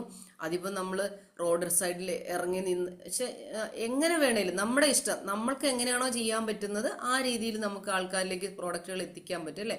അഭിയാൻ എന്ന് പറയുമ്പം പ്രചരണമാണ്. അപ്പോൾ അതിനെ സെയിൽ എന്ന് പറയുന്നില്ല. നമ്മൾ ഓരോരുത്തരിലേക്കും RCMന്റെ പ്രോഡക്റ്റുകളെ പരിചയപ്പെടുത്താൻ അല്ലെ RCMനെ പരിചയപ്പെടുത്താനായിട്ട് നമ്മൾ പ്രോഡക്റ്റുമായിട്ട് പോണു. പിന്നെ മീറ്റിങ്ങുകൾ അറ്റൻഡ് ചെയ്യുന്നു. അതിപ്പോൾ 1-to-1 മീറ്റിംഗ് ഉണ്ട്, ഹോം മീറ്റിംഗ് ഉണ്ട്, ഹാൾ മീറ്റിംഗ് ഉണ്ട്, PUC മീറ്റിംഗ് ഉണ്ട്, വലിയ മീറ്റിങ്ങുകളുണ്ട്, വലിയ നമ്മുടെ രാജഗിരി പോലുള്ള ഓഡിറ്റോറിയം ഉള്ള പ്രോഗ്രാമിലുണ്ട്, ULP ഉണ്ട്. ഇപ്പം നിങ്ങളെയൊക്കെ സംബന്ധിച്ച് ഭയങ്കര ഭാഗ്യമുള്ള ഒരു കാലമാണ്. ഞങ്ങളൊന്നും വരുമ്പോൾ ULP ഒന്നും ഇല്ല അല്ലെ. നമ്മുടെ കയ്യിൽ നിന്ന് തന്നെ ഉള്ള തുച്ഛമായ വരുമാനം കൊണ്ട് വേണമായിരുന്നു നമ്മൾ പൈസ മുടക്കി അല്ലെ നമ്മുടെ കയ്യിൽ നിന്ന് ഇറക്കി ഓരോ കാര്യങ്ങൾ നമ്മൾ ചെയ്യാൻ. ഇന്ന് സംബന്ധിച്ച് ഇഷ്ടം പോലെ നമ്മളെ ഹെൽപ്പ് ചെയ്യാനും നമുക്ക് ലീഡേഴ്സും സപ്പോർട്ട് ചെയ്യാനും അല്ലെങ്കിൽ സാമ്പത്തിക ബുദ്ധിമുട്ടുണ്ടെങ്കിൽ നമ്മുടെ മീറ്റിങ്ങുകളിൽ നമ്മൾക്ക് ഷെയർ ചെയ്ത് തരാൻ നമ്മുടെ വരുമാനമുള്ള ലീഡേഴ്സ് ഉണ്ട്, ടെക്നിക്കൽ അച്ചീവേഴ്സ് ഉണ്ട്. അങ്ങനെ ഇപ്പോൾ കമ്പനി തന്നെ ULP നമുക്ക് നടത്തി തരുന്നു. നമുക്ക് അവിടെ ഒരാളെ കൊണ്ടിരുത്തിയാൽ മാത്രം മതി, നമ്മളൊരു 10 പൈസ അവിടെ മുടക്കില്ല, നമുക്ക് അങ്ങനെ ചെയ്യാൻ പറ്റുന്നു. അപ്പം ഇങ്ങനെ കുറേ കാര്യങ്ങൾ നമ്മൾ RCMൽ ചെയ്യേണ്ട ആവശ്യമുണ്ട്. അതിൻ്റെ ഇടയ്ക്ക് ഇതിനകത്ത് നമ്മളെല്ലാവരും മനുഷ്യരാണ്, പല പ്രശ്നങ്ങളുണ്ടാവും അല്ലേ. മനുഷ്യരെ സംബന്ധിച്ച് സ്വാഭാവികമായിട്ട് എല്ലാവർക്കും ഓരോ ബേസിക് സ്വഭാവം ഉണ്ടാവും, പിന്നെ മനുഷ്യൻ്റെതായ ബേസിക് സ്വഭാവം ഉണ്ടാവും. എല്ലാവരും ഒരുപോലല്ല, 100% പെർഫെക്റ്റ് ഒന്നും അല്ല, 100% പെർഫെക്റ്റ് ആയിട്ട് ആൾക്കാരുണ്ട്. പക്ഷെ അങ്ങനെയല്ല എല്ലാവരും. അപ്പോൾ ഇതിനകത്ത് പ്രശ്നങ്ങളൊക്കെ ഉണ്ടാവും, പലരും പലതും പറയും. അങ്ങോട്ട് ചാടും ഇങ്ങോട്ട് ചാടും അല്ലെങ്കിൽ വേറെ ഓരോ, അപ്പൊ ഇതിലൊന്നും ശ്രദ്ധ കൊടുക്കാതെ നമ്മൾ ഇതിന് വേണ്ട കാര്യങ്ങൾ മാത്രം, RCMൽ നമ്മൾ വിജയിക്കണമെങ്കിൽ നമ്മൾ എന്തൊക്കെ ചെയ്യണം അത് മാത്രം ചെയ്ത് മുന്നോട്ട് പോവാം. അതിൻ്റെ ഇടയ്ക്ക് വരുന്ന പ്രശ്നങ്ങളൊക്കെ അതിനെ അങ്ങ് നമ്മൾ മറന്നു വെക്കുക, അല്ലെങ്കിൽ നമ്മൾ അങ്ങ് മാറ്റി വിട്ടേക്കുക, അതിലൊന്നും ശ്രദ്ധ കൊടുക്കണ്ട. അതാണ് നമ്മൾ അപ്രധാന കാര്യങ്ങളിലേക്ക് ശ്രദ്ധ പോകരുതെന്ന് പറയുന്നതിന്റെ കാര്യം ഇതാണ്. നമ്മൾ ആവശ്യമുള്ള കാര്യങ്ങൾ ചെയ്തുകൊണ്ടേയിരിക്കുക, എന്നുവെച്ചാൽ കർമ്മം ചെയ്തുകൊണ്ടേയിരിക്കുക, നമുക്ക് ഒരിക്കൽ പ്രതിഫലം എന്തായാലും ഉണ്ടാവും. അപ്പൊ RCMനെ സംബന്ധിച്ച് ഇവിടെ ഞാൻ ആദ്യം പറഞ്ഞ പോലെ ചോദിക്കാൻ ആളില്ല, ബോസ് ഇല്ല എന്നൊക്കെ ഉള്ള ഒരു വിചാരം വരുമ്പോൾ സ്വാഭാവികമായിട്ട് നമ്മുടെ രീതികൾക്കൊക്കെ ഒരു മാറ്റം വരും. നമ്മൾ മറ്റൊരു സ്ഥാപനത്തിൽ ജോലി ചെയ്യുന്നത് പോലെ ഒന്നുമില്ല. പക്ഷെ ഈ ബാബു സാറിനെയൊക്കെ സംബന്ധിച്ച് അല്ലെങ്കിൽ സീനിയർ ലീഡേഴ്സിനെയൊക്കെ സംബന്ധിച്ച് അവർ പട്ടാളക്കാരായിരുന്നു. അപ്പം അവർക്ക് ഒരു ചിട്ടയുള്ള ഒരു ജീവിതമുണ്ട്. ചില കാര്യങ്ങൾ അപ്പം എന്നെ സംബന്ധിച്ച് ഞാൻ നാട്ടിൽ നിന്ന് ബാബു സാറിന്റെ കൂടെ പോയി നോർത്ത് ഇന്ത്യയിൽ പോയി. അവിടെ ചെന്ന് കഴിഞ്ഞപ്പം അതായത് ഇന്ത്യയിലുള്ള എല്ലാ സംസ്ഥാനത്തു നിന്നുള്ള ആൾക്കാരുടെ കൂടെ മിങ്കിൾ ചെയ്ത് ജീവിച്ചതാണ് ക്യാമ്പിനകത്ത്. അപ്പം ഞാൻ പല തരത്തിലുള്ള ആൾക്കാരെ കണ്ടിട്ടുണ്ട് അവിടെയൊക്കെ എന്ന് പറഞ്ഞാൽ. അങ്ങനെ കാണുമ്പോൾ ഒരു പ്രത്യേകത എന്ന് പറഞ്ഞാൽ നമ്മുടെ സ്വഭാവത്തെ ഒന്ന് ക്രമീകരിക്കാൻ നമുക്ക് പറ്റും. ഇപ്പൊ ഞാൻ 21ാമത്തെ വയസ്സിൽ കേരളത്തിൽ നിന്ന് വണ്ടി കയറുന്നു, നോർത്ത് ഇന്ത്യയിൽ ചെല്ലുന്നു. ആദ്യം UPയിലാണ് പോണത്. അപ്പൊ അവിടെ ചെന്ന് കഴിയുമ്പോൾ മലയാളികൾ തന്നെ അറിയാം, പല സ്ഥലത്തു നിന്നുള്ളവര്, പല സ്വഭാവക്കാര്, അതുപോലെ മറ്റ് അന്യ സംസ്ഥാനത്തു നിന്നുള്ള ആൾക്കാർ. അപ്പൊ ഇന്ത്യയുടെ അങ്ങേയറ്റം മുതൽ ഇങ്ങേയറ്റം വരെയുള്ള ആൾക്കാര് ആ ഒരു ക്യാമ്പിനുള്ളിലുണ്ട്. അപ്പോൾ ഓരോരുത്തരുടെ ലൈഫ് സ്റ്റൈല് കാണാൻ പറ്റും, ഓരോരുത്തരുടെ രീതികൾ കാണാം. ഇപ്പോൾ ഒരാളെ കാണുമ്പോൾ നമുക്ക് ഒരു 3-4 വർഷം, ചിലപ്പോൾ ഒരു 5 വർഷമൊക്കെ ഒരു ക്യാമ്പിൽ കാണും, ചിലരത് 2 വർഷമായിരിക്കും. അപ്പൊ അത്രയൊക്കെ മതി ഒരാളെ നമ്മൾ അവിടെ മനസ്സിലാക്കുകയാണ്. അപ്പം ഒരാളെ കണ്ടു കഴിയുമ്പോൾ ആ ആളെ പോലെ ആവാൻ പാടില്ല എന്ന് നമുക്ക് മനസ്സിലാക്കാൻ സാധിക്കുകയാണ് അവരുടെ കൂടെ ആ ക്യാമ്പിനുള്ളിലുള്ള ഒരു ലൈഫിലൂടെ. എന്നാൽ ചിലരെ കാണുമ്പോൾ തോന്നുന്നു ഇങ്ങനെ ആയിരിക്കണം ഒരു വ്യക്തി, അല്ലെങ്കിൽ ഒരു സ്ത്രീ ആണെങ്കിൽ ഇങ്ങനെ ആയിരിക്കണം ഒരു പെണ്ണ്, അല്ലെങ്കിൽ ഒരു സ്ത്രീ ഇങ്ങനെ ആയിരിക്കണം, അല്ലെങ്കിൽ ഒരു വീട്ടമ്മ ഇങ്ങനെ ആയിരിക്കണം എന്ന് പഠിക്കാൻ ഒരുപാട് ആൾക്കാരെ ഒരു 10 വർഷം കൊണ്ട് കണ്ട ഒരു എക്സ്പീരിയൻസ് എനിക്കുണ്ട്. അത് എൻ്റെ ഒരു സ്വഭാവത്തെ മോൾഡ് ചെയ്യാൻ എനിക്ക് പറ്റിയിട്ടുണ്ട്. കാരണം എന്നിനുള്ള എന്തെങ്കിലും കുറവുകള്, അല്ലെങ്കിൽ നമ്മൾ മാറ്റേണ്ട കാര്യങ്ങൾ, അല്ലെങ്കിൽ ആ ഒരു എന്താ പറയുക ഒരു മോശമായ ഒരു കാര്യം ഒരു കണ്ടു കഴിയും, ഒരിക്കലും അത് ചെയ്യാൻ പാടില്ല, മറ്റുള്ളവരുടെ മുന്നിൽ നമ്മൾ മോശക്കാരാവില്ലേ, അങ്ങനെയൊന്നും നമുക്ക് അങ്ങനെയൊക്കെ ചിന്തിക്കാനും പ്രവർത്തിക്കാനും അല്ലെങ്കിൽ അത് മനസ്സിലാക്കി തിരുത്താനൊക്കെ ഒരുപാട് അനുഭവം കിട്ടിയ ഒരു ആളാണ് ഞാൻ. അപ്പം അത് പല ആൾക്കാരുടെ ഇടയിൽ ജീവിച്ചത് കൊണ്ടുള്ള ഒരു ഗുണമാണത്. അപ്പോൾ നമ്മളിപ്പോൾ RCMലും അങ്ങനെ തന്നെയാണ്. നമ്മുടെ കൂടെ പല സ്ഥലങ്ങളിലുള്ള ആൾക്കാർ, ഇപ്പം നമുക്ക് കേരളത്തിൽ തന്നെ പല ഏരിയയിലുള്ള ആൾക്കാർ നമ്മുടെ കൂടെ ഉണ്ട്. ഇപ്പം നമ്മൾ നോർത്ത് ഇന്ത്യയിലെ ആൾക്കാർ, ഇപ്പം നോർത്ത് ഇന്ത്യ അല്ലെങ്കിൽ കേരളത്തിന് വെളിയിൽ ബിസിനസ് തുടങ്ങിയ ആൾക്കാരും ഉണ്ട്. പക്ഷെ നമുക്ക് കൂടുതലും ഇപ്പം നമ്മുടെ കൂടെ ഉള്ളത് കേരളത്തിലുള്ളവർ തന്നെയാണ്. അപ്പം നമ്മൾക്ക് ഓരോ വ്യക്തികളിൽ നിന്നും നല്ലത് കൊണ്ട് പഠിക്കാൻ, അത് പഠിച്ച് നമ്മുടെ ജീവിതത്തിൽ നമുക്ക് പ്രാവർത്തികമാക്കാം. പിന്നെ ചിലരെ കാണുമ്പം ഞാൻ പറഞ്ഞ പോലെ അത് പാടില്ല, അങ്ങനെ ചെയ്യാൻ പാടില്ല, അവരെ പോലെ ആവരുത്, അങ്ങനത്തെ മോശം കാര്യങ്ങൾ നമ്മൾ ചെയ്യാനോ പറയാനോ ചിന്തിക്കാനോ പാടില്ലെന്ന് നമുക്ക് പഠിക്കാൻ പറ്റും. അപ്പൊ അങ്ങനെ ഒരുപാട് മറ്റുള്ള കാര്യങ്ങളിൽ ശ്രദ്ധ പോകാതെ നമുക്ക് നല്ല രീതിയിൽ ആൾക്കാരെ നല്ലത് കണ്ടു പഠിച്ച് നമുക്ക് മുന്നോട്ട് RCMലൂടെ പോയി കഴിഞ്ഞാൽ എന്തായാലും നമുക്ക് വിജയം ഉണ്ടാവും. പിന്നത്തെ ഒരു പ്രശ്നം എന്ന് പറഞ്ഞാൽ പ്രതിസന്ധികൾ ഒരുപാട് വരും. അതിപ്പം എന്നെ സംബന്ധിച്ച് പ്രതിസന്ധികൾ മാത്രമേ ഉണ്ടായിട്ടുള്ളൂ.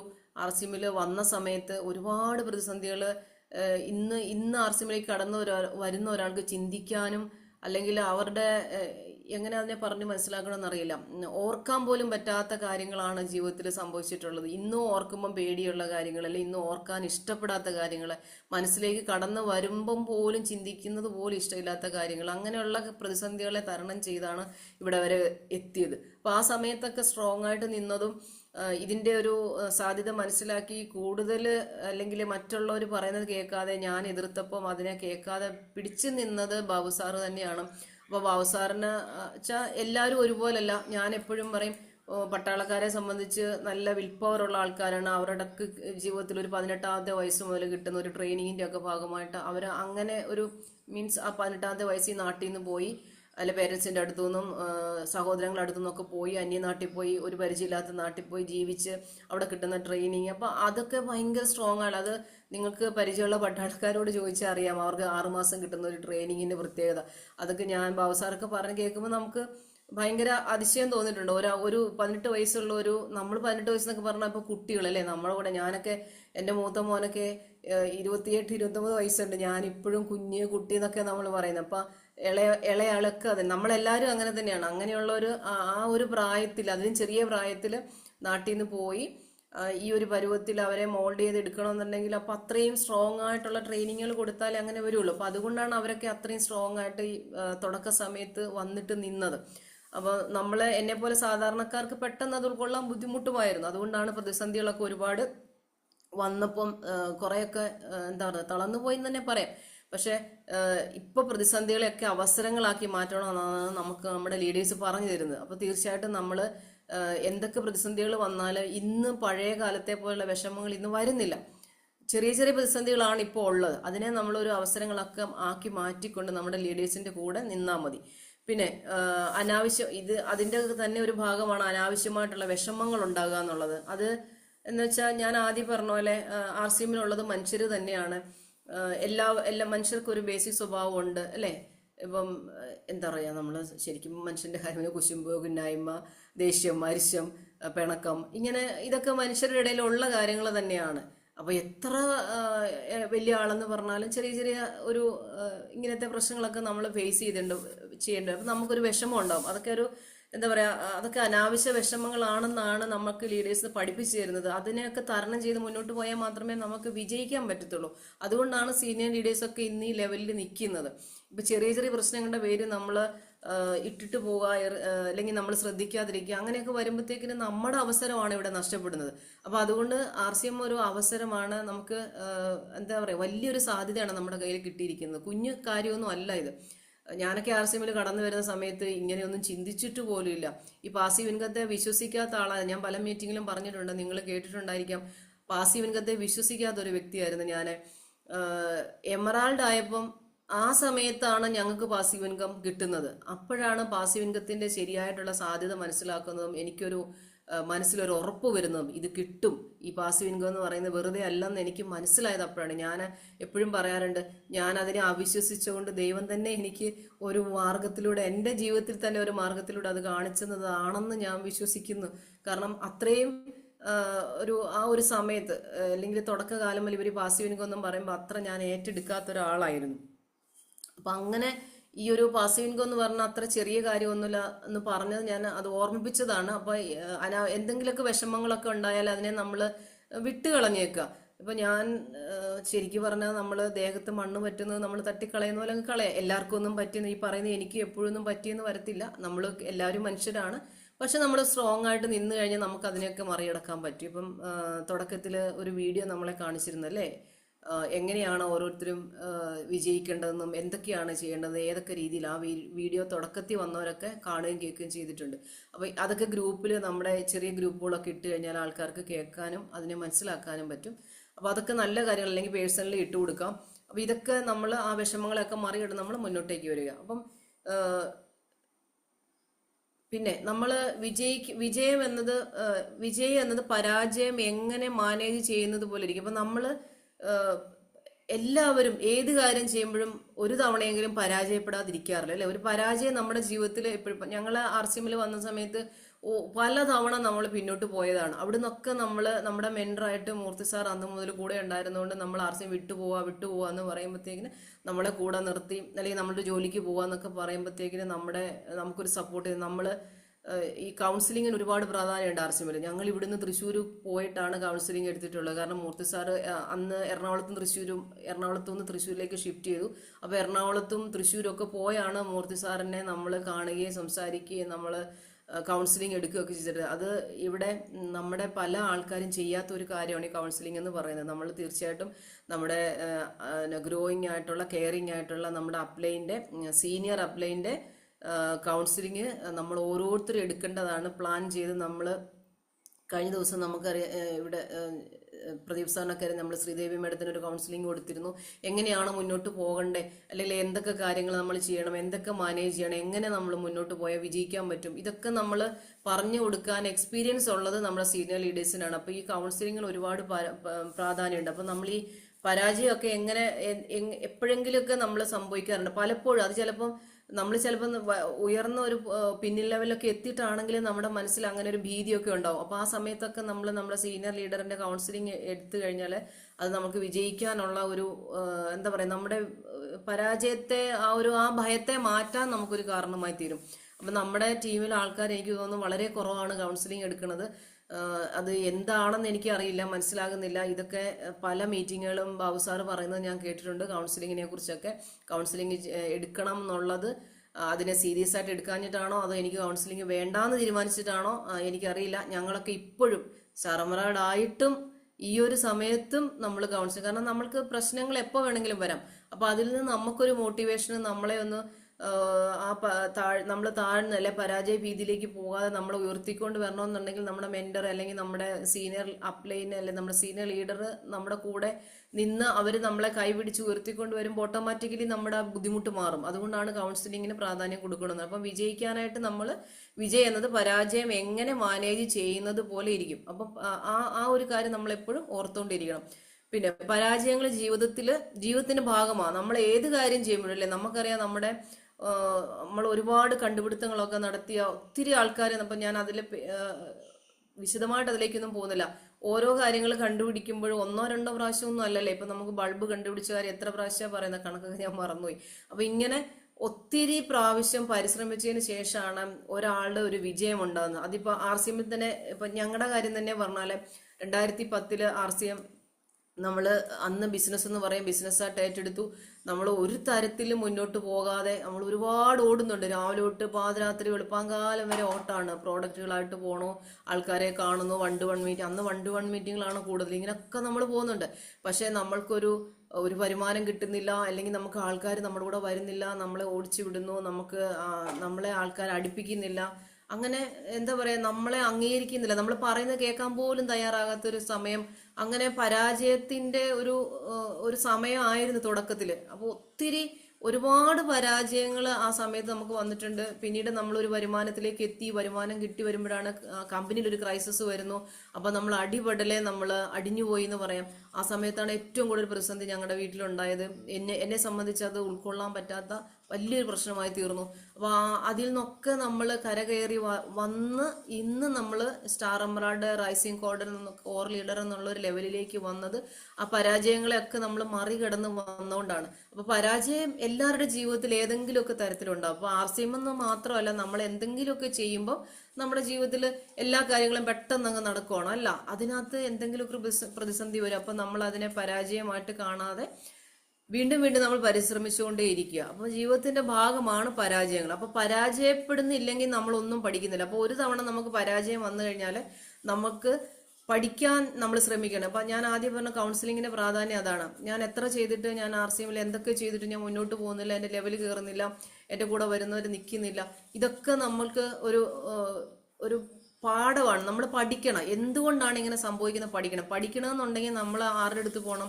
നമ്മുടെ അപ്ലൈൻ ലീഡറിന്റെ അടുത്ത് പോയി കൗൺസിലിംഗ് നേടണം. കൗൺസിലിംഗ് നമ്മൾ അവിടെ പോയി ഇരിക്കുമ്പോൾ നമ്മുടെ ഈ വിഷമങ്ങൾ അല്ലെങ്കിൽ നമ്മുടെ പ്രശ്നങ്ങൾ പറയുമ്പോൾ നമുക്കത് അവർ പറഞ്ഞു തരും. നമ്മുടെ അപ്ലൈൻ ലീഡർ നമുക്ക് പറഞ്ഞു തരും എന്തുകൊണ്ടാണ് ഇങ്ങനെ സംഭവിക്കുന്നത്, ഇനി നമ്മൾ എന്തൊക്കെ ചെയ്യണം. അപ്പം നമുക്ക് പഠിക്കാൻ ഒരു മാർഗം അവിടെ കിട്ടുകയാണ്. അപ്പം പരാജയപ്പെടുന്നില്ലെങ്കിൽ നമ്മൾ ഒരിക്കലും കാര്യങ്ങൾ പഠിക്കാൻ നമ്മൾ ശ്രമിക്കത്തില്ല. അടുത്തത്, നിങ്ങൾ പഠിക്കുന്നില്ലെങ്കിൽ ഒരിക്കലും മാറത്തുമില്ല. അപ്പം നമ്മളെ സംബന്ധിച്ച് RCMന്റെ എന്ന് വെച്ചാൽ പഠിക്കുന്നില്ലെങ്കിൽ നമ്മൾ ഒരിക്കലും മാറത്തില്ല. RCMൽ പഠനം അത്യാവശ്യമാണ്. നമ്മൾക്കറിയാം, RCMലേക്ക് കടന്നു വരുമ്പോൾ നമ്മുടെ ലീഡേഴ്സ് പറയും പ്രോഡക്റ്റിനെ കുറിച്ച് പഠിക്കണം, സിസ്റ്റം പഠിക്കണം, പ്ലാൻ പറയാൻ പഠിക്കണം, കമ്പനിയെ കുറിച്ച് പഠിക്കണം, TCGയെ കുറിച്ച് പഠിക്കണം, സീനിയർ ലീഡേഴ്സിനെ കുറിച്ച് പഠിച്ച് മനസ്സിലാക്കണം. ഇതൊക്കെ ആവശ്യമാണ്. അപ്പൊ RCMൽ പഠനം വളരെ പ്രധാനപ്പെട്ടതാണ്. അപ്പൊ ഈ ഒരു പഠനം നമ്മുടെ ജീവിതത്തിൽ ഇല്ലെങ്കിൽ RCMൽ മുന്നോട്ട് പോകാനായിട്ട് വലിയ ബുദ്ധിമുട്ടാണ്. പഠിക്കാനുള്ള ഒന്നാമത്തെ കാര്യം മീറ്റിങ്ങുകൾ തന്നെയാണ്. അപ്പൊ മീറ്റിങ്ങുകൾ നമ്മൾ അറ്റൻഡ് ചെയ്തില്ലെങ്കിൽ എങ്ങനെ പഠിക്കും? അപ്പൊ നമ്മൾ ഹോം മീറ്റിംഗ് ആയാലും സൂം മീറ്റിംഗ് ആയാലും നമ്മൾ അറ്റൻഡ് ചെയ്താൽ മാത്രമേ ഇനി പഠിച്ച് 100-ൽ 100 മാർക്ക് മേടിക്കുക എന്നുള്ളതല്ല RCMന്റെ പഠനം എന്ന് പറയുന്നത്. അത് നമ്മുടെ ജീവിതത്തിൽ അല്ലെങ്കിൽ RCMൽ നമ്മൾക്ക് എങ്ങനെയൊക്കെ വിജയിക്കാം, എങ്ങനെയൊക്കെ നമുക്ക് മുന്നോട്ട് പോകാം എന്ന് പഠിക്കാൻ വേണ്ടിയിട്ടല്ലേ. മറ്റൊരാളെ നമ്മൾ RCM മനസ്സിലാക്കി കൊടുക്കണമെന്നുണ്ടെങ്കിൽ നമ്മൾ RCM പഠിച്ചേ പറ്റത്തുള്ളൂ. അതുകൊണ്ടാണ് നമ്മൾ പഠിച്ചില്ലെങ്കിൽ ഒരിക്കലും നമുക്ക് മാറാൻ പറ്റത്തില്ല എന്ന് പറയുന്നത്. അപ്പോൾ നമ്മൾ തീർച്ചയായിട്ടും പഠനത്തിന് പ്രാധാന്യം കൊടുക്കണം. അപ്പോൾ നമ്മൾ വിചാരിക്കും ഇത്രയും പ്രായമൊക്കെ ആയി, സ്കൂളിലൊക്കെ കോളേജിലൊക്കെ പഠിക്കുന്ന കാലം നന്നായിട്ട് പഠിച്ചിരുന്നെങ്കിൽ നമ്മൾ ഇന്ന് എവിടെ എത്തിയേനെ. പക്ഷേ ഇവിടെ അങ്ങനെയല്ല.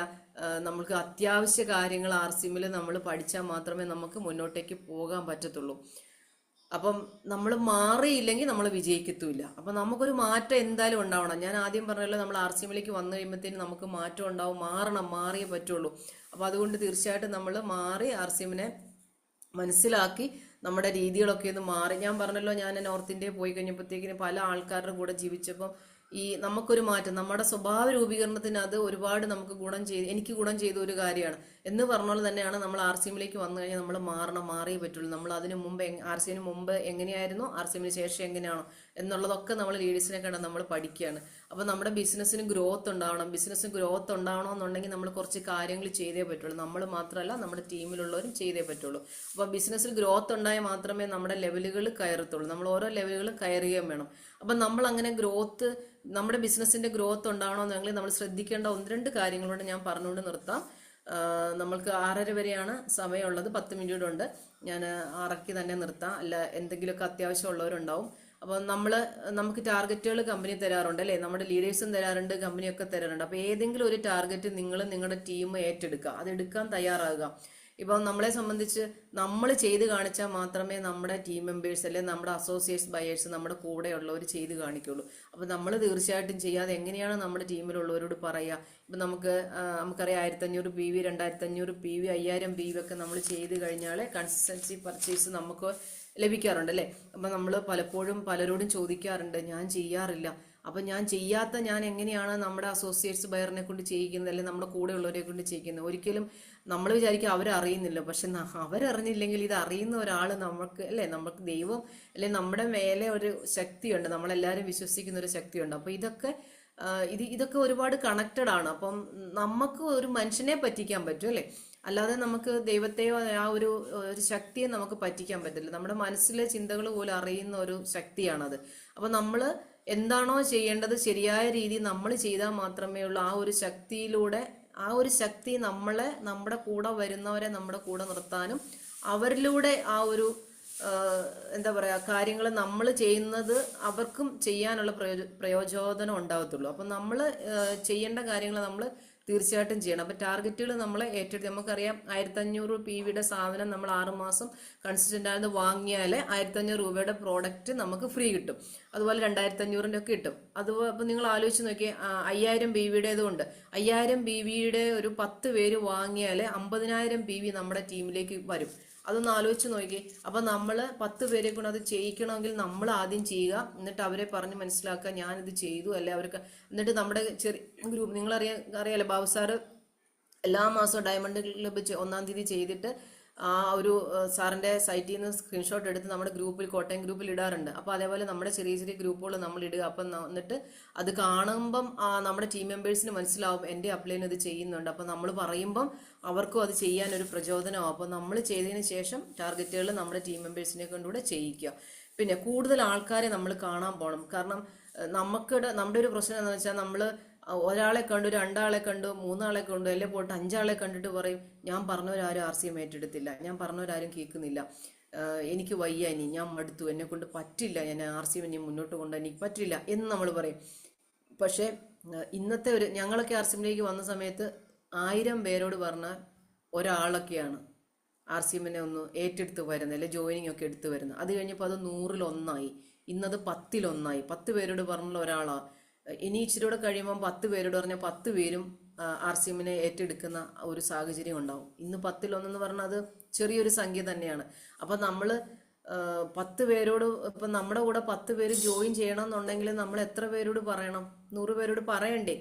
100 ഒരു കണക്കൊന്നും വെക്കണ്ട. എൻ്റെ ഒരു നോട്ടത്തിൽ കണക്കൊന്നും വെക്കണ്ട. നമുക്ക് മറ്റേ ജിനേഷ് സാറ് കോട്ടയത്ത് വന്നപ്പോൾ സാറിന്റെ ക്ലാസ്സിലിൻ്റെ ഇടയ്ക്ക് സാറ് പറഞ്ഞൊരു കാര്യമുണ്ട്, ഞാൻ പോസ്റ്റിനോട് വരെ RCM പറയുമെന്ന്. പോസ്റ്റിനോട് പറഞ്ഞാൽ പ്രയോജനം ഇല്ല, ജോയിൻ ചെയ്യില്ല എന്നറിയാം. പക്ഷെ അങ്ങനെ പോലും സാർ അതൊരു ഒരു ഉദാഹരണം പറഞ്ഞാണ്. വെറുതെ നിൽക്കുന്ന ഒരാളോടും പോസ്റ്റ് പോലെ നിൽക്കുന്ന, ഇപ്പോഴത്തെ പിള്ളേരുടെ ഭാഷയിൽ വെറുതെ നിൽക്കുന്നവരെ പറയുന്നതാണ് പോസ്റ്റ് പോലെ നിൽക്കുക എന്നല്ലേ, പോസ്റ്റ് പോലെ നിൽക്കുന്ന ഒരാളോട് അല്ലെ വെറുതെ നിൽക്കുന്ന ഒരാളോടും RCM പറയും. ആളെ ഏറ്റെടുക്കോ ഇല്ലയോ എന്നൊന്നും ഉള്ളതല്ല നമ്മുടെ വിഷയം. ചിലപ്പോൾ ആൾക്ക് ആവശ്യം അതിലുള്ള ഏതെങ്കിലും ഒരു പോയിന്റ്. RCMനെ നമുക്ക് RCMലൂടെ നമുക്ക് ഒരുപാട് കാര്യങ്ങൾ കിട്ടുന്നുണ്ട്. യാത്രകളുണ്ട്, ആരോഗ്യം കിട്ടുന്നു, വരുമാനം കിട്ടുന്നു, കൂട്ടായ്മയുണ്ട്, സന്തോഷവും സമാധാനം എൻജോയ്മെന്റും ഒക്കെ കിട്ടുന്നു. അപ്പൊ ഇതിൽ ഏതെങ്കിലും ഒന്ന് ആവശ്യമില്ലാത്ത ഒരാൾ ഇന്ന് ഈ ഭൂമിയിലില്ല.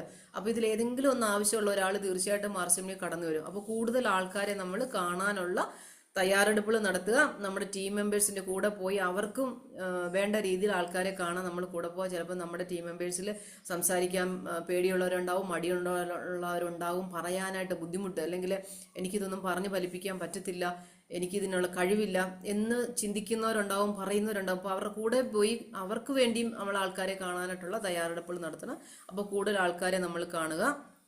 പിന്നെ അടുത്ത പോയിന്റ്, നമ്മൾ കൂടുതൽ ഹോം ഡിസ്പ്ലേ വാളുകൾ നമ്മുടെ ടീമിൽ കൊണ്ടുവരിക. അപ്പം നമ്മുടെ ടീമിൽ ഒരാൾ ജോയിൻ ചെയ്ത് കഴിഞ്ഞാൽ നമ്മൾ പറഞ്ഞിട്ടുള്ള ഒരാൾ ജോയിൻ ചെയ്ത് കഴിഞ്ഞാൽ 2000 രൂപയുടെ സാധനങ്ങൾ വീട്ടിലേക്ക് വേണ്ടത് വാങ്ങുന്നു, അവരെ കൊണ്ട് പ്രോഡക്റ്റ് ഉപയോഗിപ്പിക്കുന്നു, നമ്മളൊരു ഹോം വിസിറ്റ് നടത്തുന്നു, അവരുടെ ഫാമിലി മെമ്പേഴ്സുമായിട്ട് ഒരു അടുപ്പം, അതായത് ബിസിനസ് പരമായിട്ടുള്ള മറ്റ് ഫാമിലി പ്രോബ്ലംസിലോ ഫാമിലി കാര്യങ്ങളിലോ ഒന്നും ഇടപെടരുത്. അതല്ല ഉദ്ദേശിക്കുന്നത്. ബിസിനസ് പരമായിട്ട് അല്ലെങ്കിൽ നമ്മളെ RCM അഭിയാൻ പരമായിട്ട് അവർക്ക് എന്ത് സപ്പോർട്ടാണോ കൊടുക്കേണ്ടത് അതിനാദ്യം അവരുടെ വീട്ടിലൊന്ന് പോകുന്നു, വിസിറ്റ് ചെയ്യുന്നു, അവരുടെ ഫാമിലി മെമ്പേഴ്സിനെയൊക്കെ പരിചയപ്പെടുന്നു, അവർക്ക് വേണ്ട സപ്പോർട്ട് കൊടുക്കുന്നു. ഇതൊക്കെ നമ്മൾ ചെയ്യേണ്ട കാര്യങ്ങളാണ്. പിന്നീട് നമ്മൾ ചെയ്യേണ്ട കാര്യങ്ങളാണ് ഡിസ്പ്ലേ വാൾ, അല്ലെ, ഹോം ഡിസ്പ്ലേ വാൾ ഓപ്പൺ ചെയ്യുക എന്നുള്ളത്.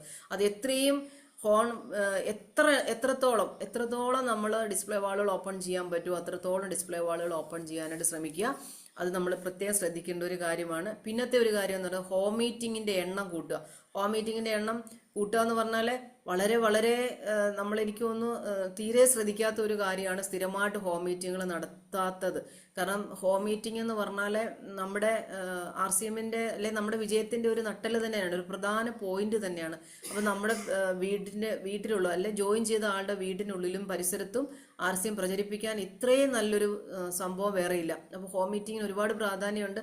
അത് ഏത് വീടെന്നോ എങ്ങനെ വീടെന്നോ സൗകര്യം, ഇപ്പം ചിലർ പറയും എൻ്റെ വീട്ടിൽ ഇരിക്കാനുള്ള സൗകര്യമില്ല, ഉള്ള സൗകര്യം മതിയെന്നേ. നമ്മൾ ആ ഒരു ചെറിയ സൗകര്യത്തിലാണെങ്കിൽ ആ ഹോം മീറ്റിംഗ് അവിടെ നടത്തിയിരിക്കണം. ഹോം മീറ്റിംഗ് നടത്താതിരിക്കുന്നത് കൊണ്ട് നമുക്ക് പ്രത്യേകിച്ച് ഗുണമൊന്നുമില്ല, എന്നാൽ ഹോം മീറ്റിംഗ് നടത്തിയാൽ നമുക്ക് ഗുണമേ ഉണ്ടാവുള്ളൂ. അതുകൊണ്ട് തീർച്ചയായിട്ടും ഹോം മീറ്റിങ്ങുകളുടെ എണ്ണം കൂട്ടുക. അത് ജോയിൻ ചെയ്ത എല്ലാവരുടെയും വീട്ടിൽ ആദ്യം തന്നെ നമ്മൾ ആ ഒരു മാസം തന്നെ ഹോം മീറ്റിംഗ് നടത്തിയിരിക്കണം. അതിന് വളരെ പ്രാധാന്യം നമ്മൾ കൊടുക്കണം. അത് അപ്ലൈൻ ലീഡർ അവരെ പറഞ്ഞ് മനസ്സിലാക്കി ഹോം മീറ്റിംഗ് അവിടെ നടത്തിയിരിക്കണം. പിന്നെ കൂടുതൽ പ്രദേശങ്ങളിലേക്ക് നമ്മളെ ബിസിനസ്, നമ്മളെ സംബന്ധിച്ച് പഞ്ചായത്ത്, സാറിന്റെ ഭാഷയിൽ പറഞ്ഞ പഞ്ചായത്ത് വിട്ടുപോകുന്ന പ്രസ്ഥാനമില്ല. നമ്മൾ ഒരു ഇട്ടാവട്ടത്ത് കിടന്നിട്ടുള്ള ബിസിനസ് ചെയ്താണ്. അങ്ങനെയല്ല, നമ്മുടെ ബിസിനസ് എത്രയും കൂടുതൽ പ്രദേശങ്ങളിലേക്ക് നമ്മൾ കൊണ്ടുവന്നു കഴിഞ്ഞാൽ അത്രയും വലിയൊരു ടീമിനെ നമുക്ക് ക്രിയേറ്റ് ചെയ്യാൻ പറ്റും. അപ്പം നമുക്ക് ഇന്ന് ഫോൺ സൗകര്യങ്ങളുണ്ട്, ഫോണിൽ സംസാരിക്കാം, വീഡിയോ കോൾ ചെയ്യാം. നമ്മൾ ആ ഒരു പുതിയൊരാൾ ഒരു പ്രദേശത്ത് പരിചയപ്പെട്ട് ജോയിൻ ചെയ്ത് കഴിഞ്ഞാൽ അവിടെയുള്ള ഷോപ്പിൻ്റെ അഡ്രസ്സ് നമുക്ക് തന്നെ മൊബൈലിൽ നിന്ന് എടുത്ത് നമുക്ക് അവർക്ക് കൊടുക്കാൻ പറ്റും. ഇനി നമുക്കത് അറിയത്തില്ലെങ്കിൽ നമ്മുടെ ലീഡറിനോട് പറഞ്ഞ് ആ ഏരിയയിലെ ഷോപ്പിൻ്റെ അഡ്രസ്സ് എടുക്കുക, ആ ഷോപ്പിലെ ആളെ വിളിക്കുക. അതിനെ തന്നെ ഷോപ്പിൻ്റെ അഡ്രസ്സിൻ്റെ കൂടെ ഫോൺ നമ്പർ കാണും. ആ ഷോപ്പിൻ്റെ ഓണറെ വിളിച്ച് നമ്മുടെ ആളെ പരിചയപ്പെടുത്തി കൊടുക്കാം.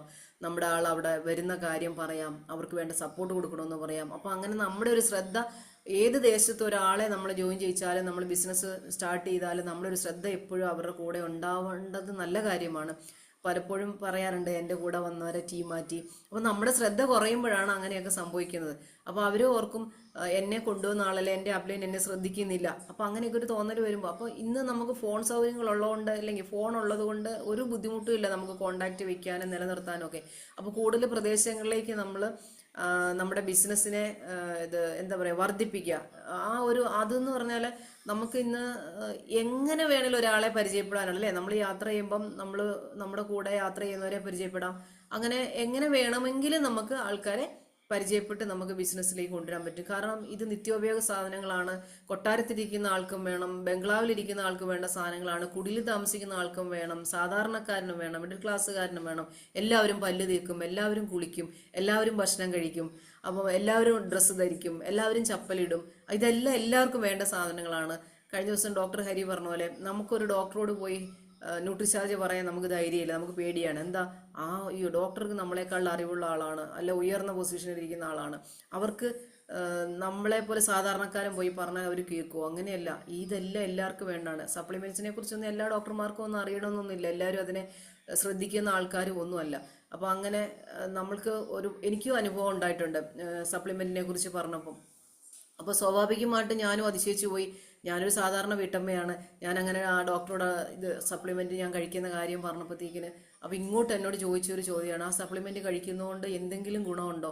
അപ്പോൾ എനിക്ക് എഴുതി തന്ന അതായത് അലോപ്പതി മെഡിസിൻസിൽ കിട്ടുന്ന സപ്ലിമെന്റ്സ് പോലത്തെ സാധനങ്ങൾ, അതായത് എന്താ പറയുക, ബി കോംപ്ലക്സ് അങ്ങനെയൊക്കെ ഉണ്ടല്ലോ, അയൺ ടാബ്ലറ്റ് ഒക്കെ ഉണ്ടല്ലോ. അപ്പോൾ അത് എഴുതി അതേ ഡോക്ടർ ഞാനിത് പറഞ്ഞു കഴിഞ്ഞപ്പോഴത്തേന് ആ പ്രിസ്ക്രിപ്ഷനിൽ നിന്ന് അത് വെട്ടിക്കളഞ്ഞു എന്നുള്ളതാണ്. വെട്ടിക്കളഞ്ഞിട്ട് നിങ്ങൾ കഴിക്കുന്ന പ്രോഡക്റ്റിൽ നിങ്ങൾക്ക് ഈ പറഞ്ഞ സംഭവങ്ങളൊക്കെ കിട്ടുമെന്ന് ഉറപ്പുണ്ടെങ്കിൽ നിങ്ങൾ അത് കഴിച്ചാൽ മതി എന്ന് എന്നോട് പറയാനിടയായപ്പോൾ ഞാൻ ശരിക്കും പറഞ്ഞാൽ ഞാൻ അതിശയിച്ചു പോയി കേട്ടോ. കാരണം ഞാൻ അങ്ങനെ വിചാരിച്ചേ ഇല്ല. ഞാനത് പറയുമ്പം എതിർക്കും എന്നാണ് ഞാൻ വിചാരിച്ചത്. പക്ഷെ കുറേയൊക്കെ കേട്ടിട്ട് അല്ലെ, സപ്ലിമെന്റിനെ കുറിച്ച് അറിയാവുന്നതും ഡോക്ടർമാർക്ക് അറിയാമല്ലോ. അപ്പോൾ അതുകൊണ്ടായിരിക്കും അദ്ദേഹം പറഞ്ഞെങ്കിൽ അത് കഴിച്ചാൽ മതി എന്ന് പറഞ്ഞ് എഴുതിയ പ്രിസ്ക്രിപ്ഷനെ ഒന്ന് വെട്ടിക്കളയേണ്ട ഒരു സാഹചര്യം ഉണ്ടായി. അപ്പം നമ്മുടെ ന്യൂട്രിചാർജ് വുമണും വെജൊമേഗയും ഗാമോർസിനും ഒക്കെയാണ് കഴിക്കുന്ന കാര്യം ഞാൻ പറഞ്ഞത്. അപ്പോൾ അങ്ങനെ പറഞ്ഞപ്പോൾ അത് കഴിച്ചാൽ മതി എന്ന് എന്നോട് അത് അത്ര ചെറിയ ആളൊന്നുമല്ല, പ്രശസ്തനായ ഒരു സീനിയർ ഡോക്ടർ തന്നെയാണ് എൻ്റെ അടുത്ത് അത് പറഞ്ഞത്. അപ്പം എനിക്കത് കേട്ടപ്പോൾ ഒരു അതിശയമായിരുന്നു. അപ്പം നമ്മൾ പറഞ്ഞ് മനസ്സിലാക്കി കഴിഞ്ഞാൽ, അല്ലെങ്കിൽ ഇപ്പം നമുക്ക് വാഗൊണ്ട് പറയണ്ടല്ലേ, ഡോക്ടർ ഹരി പറഞ്ഞ പോലെ നമുക്ക് ഇഷ്ടം പോലെ ബുക്ക്ലെറ്റുകളുണ്ട്. ഇതുമായിട്ട് പോയി ഇതൊന്ന് കൊടുത്ത് ഡോക്ടർക്ക് സമയം പോലെ ഇതൊന്ന് പഠിച്ചിട്ട് ഒന്ന് പറഞ്ഞാൽ മതി, അല്ലെങ്കിൽ അല്ലെങ്കിൽ നമുക്ക് അതിൻ്റെ ഒരു റിസൾട്ട് പറഞ്ഞാൽ മതി, അല്ലെങ്കിൽ എന്താണ് ഡോക്ടറുടെ അഭിപ്രായം എന്ന് പറഞ്ഞാൽ നമുക്ക് ചോദിക്കാൻ ഇപ്പോൾ അല്ലെങ്കിൽ പറയാൻ ഇപ്പോൾ ഒരുപാട് ഫെസിലിറ്റീസ് നമ്മുടെ കയ്യിലുണ്ട്. അതുകൊണ്ട് നമ്മൾ അങ്ങനെ പേടിക്കുകയൊന്നും വേണ്ട. അതാണ് ഞാൻ പറഞ്ഞത്, എല്ലാവർക്കും വേണ്ട സാധനങ്ങളാണ് നമ്മുടെ കയ്യിലുള്ളത്. അപ്പോൾ അതുകൊണ്ട് നമുക്ക് ഏത് പ്രദേശങ്ങളിൽ പോയിട്ട് വേണേലും ബിസിനസ്സിനെ നമുക്ക് വർദ്ധിപ്പിക്കാൻ പറ്റും. പിന്നെ അടുത്തത് നമ്മുടെ ടീമിൽ വരുന്ന ഷോപ്പുകൾ അല്ലേ. നമ്മൾ RCMൽ വന്നു കഴിഞ്ഞ് നമ്മളൊരു ടീമൊക്കെ ആയിക്കഴിയുമ്പോൾ നമ്മുടെ ടീമിൽ ഷോപ്പുകളൊക്കെ വരും. അപ്പോൾ ഷോപ്പുകളൊക്കെ വന്നു കഴിയുമ്പോഴത്തേക്കിനും ഷോപ്പ് മീറ്റിങ്ങുകൾക്ക് പ്രാധാന്യം കൊടുക്കണം.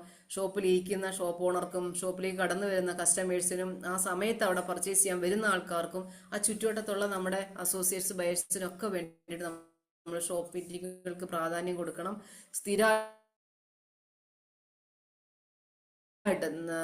ആഴ്ചയിൽ ഒരു ദിവസം ഉണ്ടാവരുത്. 1-2 പേരോ ഉള്ളോ, ചില സമയത്ത് ആൾക്കാർ കുറവായിരിക്കും. പക്ഷെ ആ മീറ്റിംഗ് നമ്മൾ മാറ്റിവെക്കാൻ പാടില്ല. പിന്നെ നമ്മൾ ഇൻഡിപെൻഡൻ്റ് ആയിട്ട് വർക്ക് ചെയ്യുന്ന ആൾക്കാരെ നമ്മുടെ ടീമിൽ ക്രിയേറ്റ് ചെയ്യണം. എന്നും നമ്മളിങ്ങനെ പുറകെ നടന്ന് ചെയ്തു കൊടുക്കാൻ പറ്റത്തില്ല. അപ്പം നമ്മുടെ കൂടെ വരുന്നവരെ അതിന് നമ്മൾ പ്രാപ്തരാക്കി എടുക്കണം. അതിന് ഒരുപാട് ഇമ്പോർട്ടൻസ് ഉണ്ട്. നമ്മൾ ഇപ്പം ഞാൻ ആദ്യം പറഞ്ഞു, അപ്ലൈൻ ലീഡേഴ്സ് നമ്മുടെ പേരൻസിനെ പോലാണ്. നമ്മൾ പേരൻസ് കുഞ്ഞുമക്കളെ അവർ പിച്ച വെച്ച് നടന്നു കഴിഞ്ഞ് ഒരു പ്രായം ആയിക്കഴിഞ്ഞ് നമ്മൾ കയ്യെ പിടിച്ചു കളിച്ചാണ്. ഒരു പ്രായം കഴിയുമ്പോൾ എന്താ ചെയ്യുക? ഇപ്പം എൻ്റെ മക്കളൊക്കെയാണെങ്കിൽ ഇപ്പം റോഡ് ക്രോസ് ചെയ്യുമ്പോൾ എൻ്റെ കയ്യിലാണ് പിടിച്ചുകൊണ്ട് പോവുക. അപ്പോൾ അങ്ങനെ നമ്മുടെ മക്കൾ വളരും അല്ലേ. അപ്പം നമ്മൾ പിന്നെ തിരിച്ച് അവരുടെ കയ്യിലല്ല പിടിക്കുക, അവർ നമ്മുടെ കയ്യിലാണ് പിടിക്കുക. എന്ന് പറഞ്ഞാൽ നമ്മുടെ കൂടെ വരുന്ന ഓരോരുത്തരെയും നമ്മൾ വളർത്തി പ്രാപ്തരാക്കി എടുക്കണം ഇൻഡിപെൻഡൻ്റ് ആയിട്ട് ബിസിനസ് ചെയ്യാൻ. അവർ താഴോട്ട് വരുന്ന ഒരു ടീമിനെ ക്രിയേറ്റ് ചെയ്ത് കഴിഞ്ഞാൽ അവരെ മേയിച്ചുകൊണ്ട് പോകാനും അവരെ നയിക്കാനും അവർക്ക് വേണ്ട കാര്യങ്ങൾ പറഞ്ഞു കൊടുക്കാനും എല്ലാ കാര്യങ്ങളും അത് വെറുതെ വാഗുകൊണ്ട് പറഞ്ഞു കൊടുക്കണ്ടില്ല. ജോയിൻ ചെയ്യിപ്പിക്കാനും കമ്പനിയുടെ സൈറ്റിൽ കയറാനും കമ്പനിയെ വിളിച്ച് എന്തെങ്കിലും മെസ്സേജ് ഉണ്ടെങ്കിൽ അത് ചെയ്യാനും തിരുത്താനും കമ്പനിക്ക് മെയിൽ അയക്കാനും അങ്ങനെ ഓരോ കാര്യങ്ങൾ എന്തൊക്കെയാണോ നമ്മുടെ സീനിയർ ലീഡേഴ്സ് നമുക്ക് വേണ്ടി ചെയ്തു തരുന്നത് അതെല്ലാം നമ്മൾ ഓരോരുത്തരും നമ്മുടെ കൂടെ വരുന്നവരെ ഇൻഡിപെൻഡൻ്റ് ആക്കണം. ബാബു സാർ എപ്പോഴും പറയാറുണ്ട്, ബാബു സാറിൻ്റെ കൂടെയുള്ള Cherian sir, Thomas sir, Jolly aunty, ജോസാർ, ഇവരെല്ലാം ഒരു ഏജ് സാറിനെക്കാട്ടിൽ ഒരു ഏജിന് മേലെ നിൽക്കുന്ന ആൾക്കാരായിരുന്നു. അപ്പോൾ ഇവരെയൊക്കെ സാറ് പ്രാപ്തരാക്കി എടുത്താണ്. അതിന് ചില്ലറ പണിപ്പാടൊന്നും അല്ല സാറ് കഷ്ടപ്പെട്ടിട്ടുള്ളത്. കാരണം ജോളിയാൻറ്റി എപ്പോഴും പറയും ജോളിയാൻറ്റിയെ മൊബൈൽ ഉപയോഗിക്കാം. ജോളിയാൻറ്റി RCM വന്നതിന് ശേഷം അവസാന നിർബന്ധപ്രകാരമാണ് ആ ചെറിയ ഫോൺ മാറ്റി ടച്ച് സ്ക്രീൻ ഫോൺ വാങ്ങിച്ചത്. അതിനകത്ത് ഇത് അപ്പോൾ ആദ്യമൊക്കെ ആൻറ്റി പറയായിരുന്നു, സാറേ തുമ്പിയെ കൊണ്ട് കല്ലടിപ്പിക്കില്ലേ, എന്നെ കൊണ്ട് പറ്റില്ല. അപ്പോൾ ആ സാറ് പറയുന്നൊരു വാചകമുണ്ട്, തുമ്പിയെ കൊണ്ട് കല്ലടിപ്പിക്കും. ചെറിയ കല്ലെടുത്ത് കഴിഞ്ഞാൽ തുമ്പിക്ക് ചെറിയ കല്ലെടുക്കാൻ പറ്റും. പിന്നെ നമുക്ക് ആൻറ്റി അങ്ങനെ പഠിപ്പിച്ചെടുത്താണ്. ഇപ്പോഴും പുതിയ സിസ്റ്റം മാറി, ഇപ്പോഴും ഓരോ ദിവസം കാര്യങ്ങൾ വിളിച്ച് പഠിച്ചെടുക്കും. അതിനൊരു മനസ്സ് നമ്മൾ കാണിക്കണം. അപ്പം നമ്മൾ എന്നെ കൊണ്ട് പറ്റില്ല, നമ്മുടെ അസോസിയേറ്റ്സ് ബയർ പറഞ്ഞു കഴിഞ്ഞാൽ പറ്റും, നിങ്ങളെ കൊണ്ട് പറ്റും എന്ന് പറഞ്ഞ് അവരെ പോസിറ്റീവാക്കി മോട്ടിവേറ്റ് ചെയ്ത് അവരെ ഇതിലേക്ക് കൊണ്ടുവരേണ്ട ജോലി നമ്മുടെയാണ്. ഇനി നമുക്കറിയത്തില്ലെങ്കിൽ നമ്മുടെ സീനിയർ ലീഡറുമായിട്ട് ചർച്ച ചെയ്ത് അവരിലൂടെ അവർക്ക് പറഞ്ഞു കൊടുക്കാൻ പറ്റും. അപ്പം 6:30 കഴിഞ്ഞു, 5 മിനിറ്റായി. അപ്പം നമുക്ക് ഇനി ഒത്തിരി കാര്യങ്ങൾ ചെയ്യേണ്ട ആൾക്കാരുണ്ട്.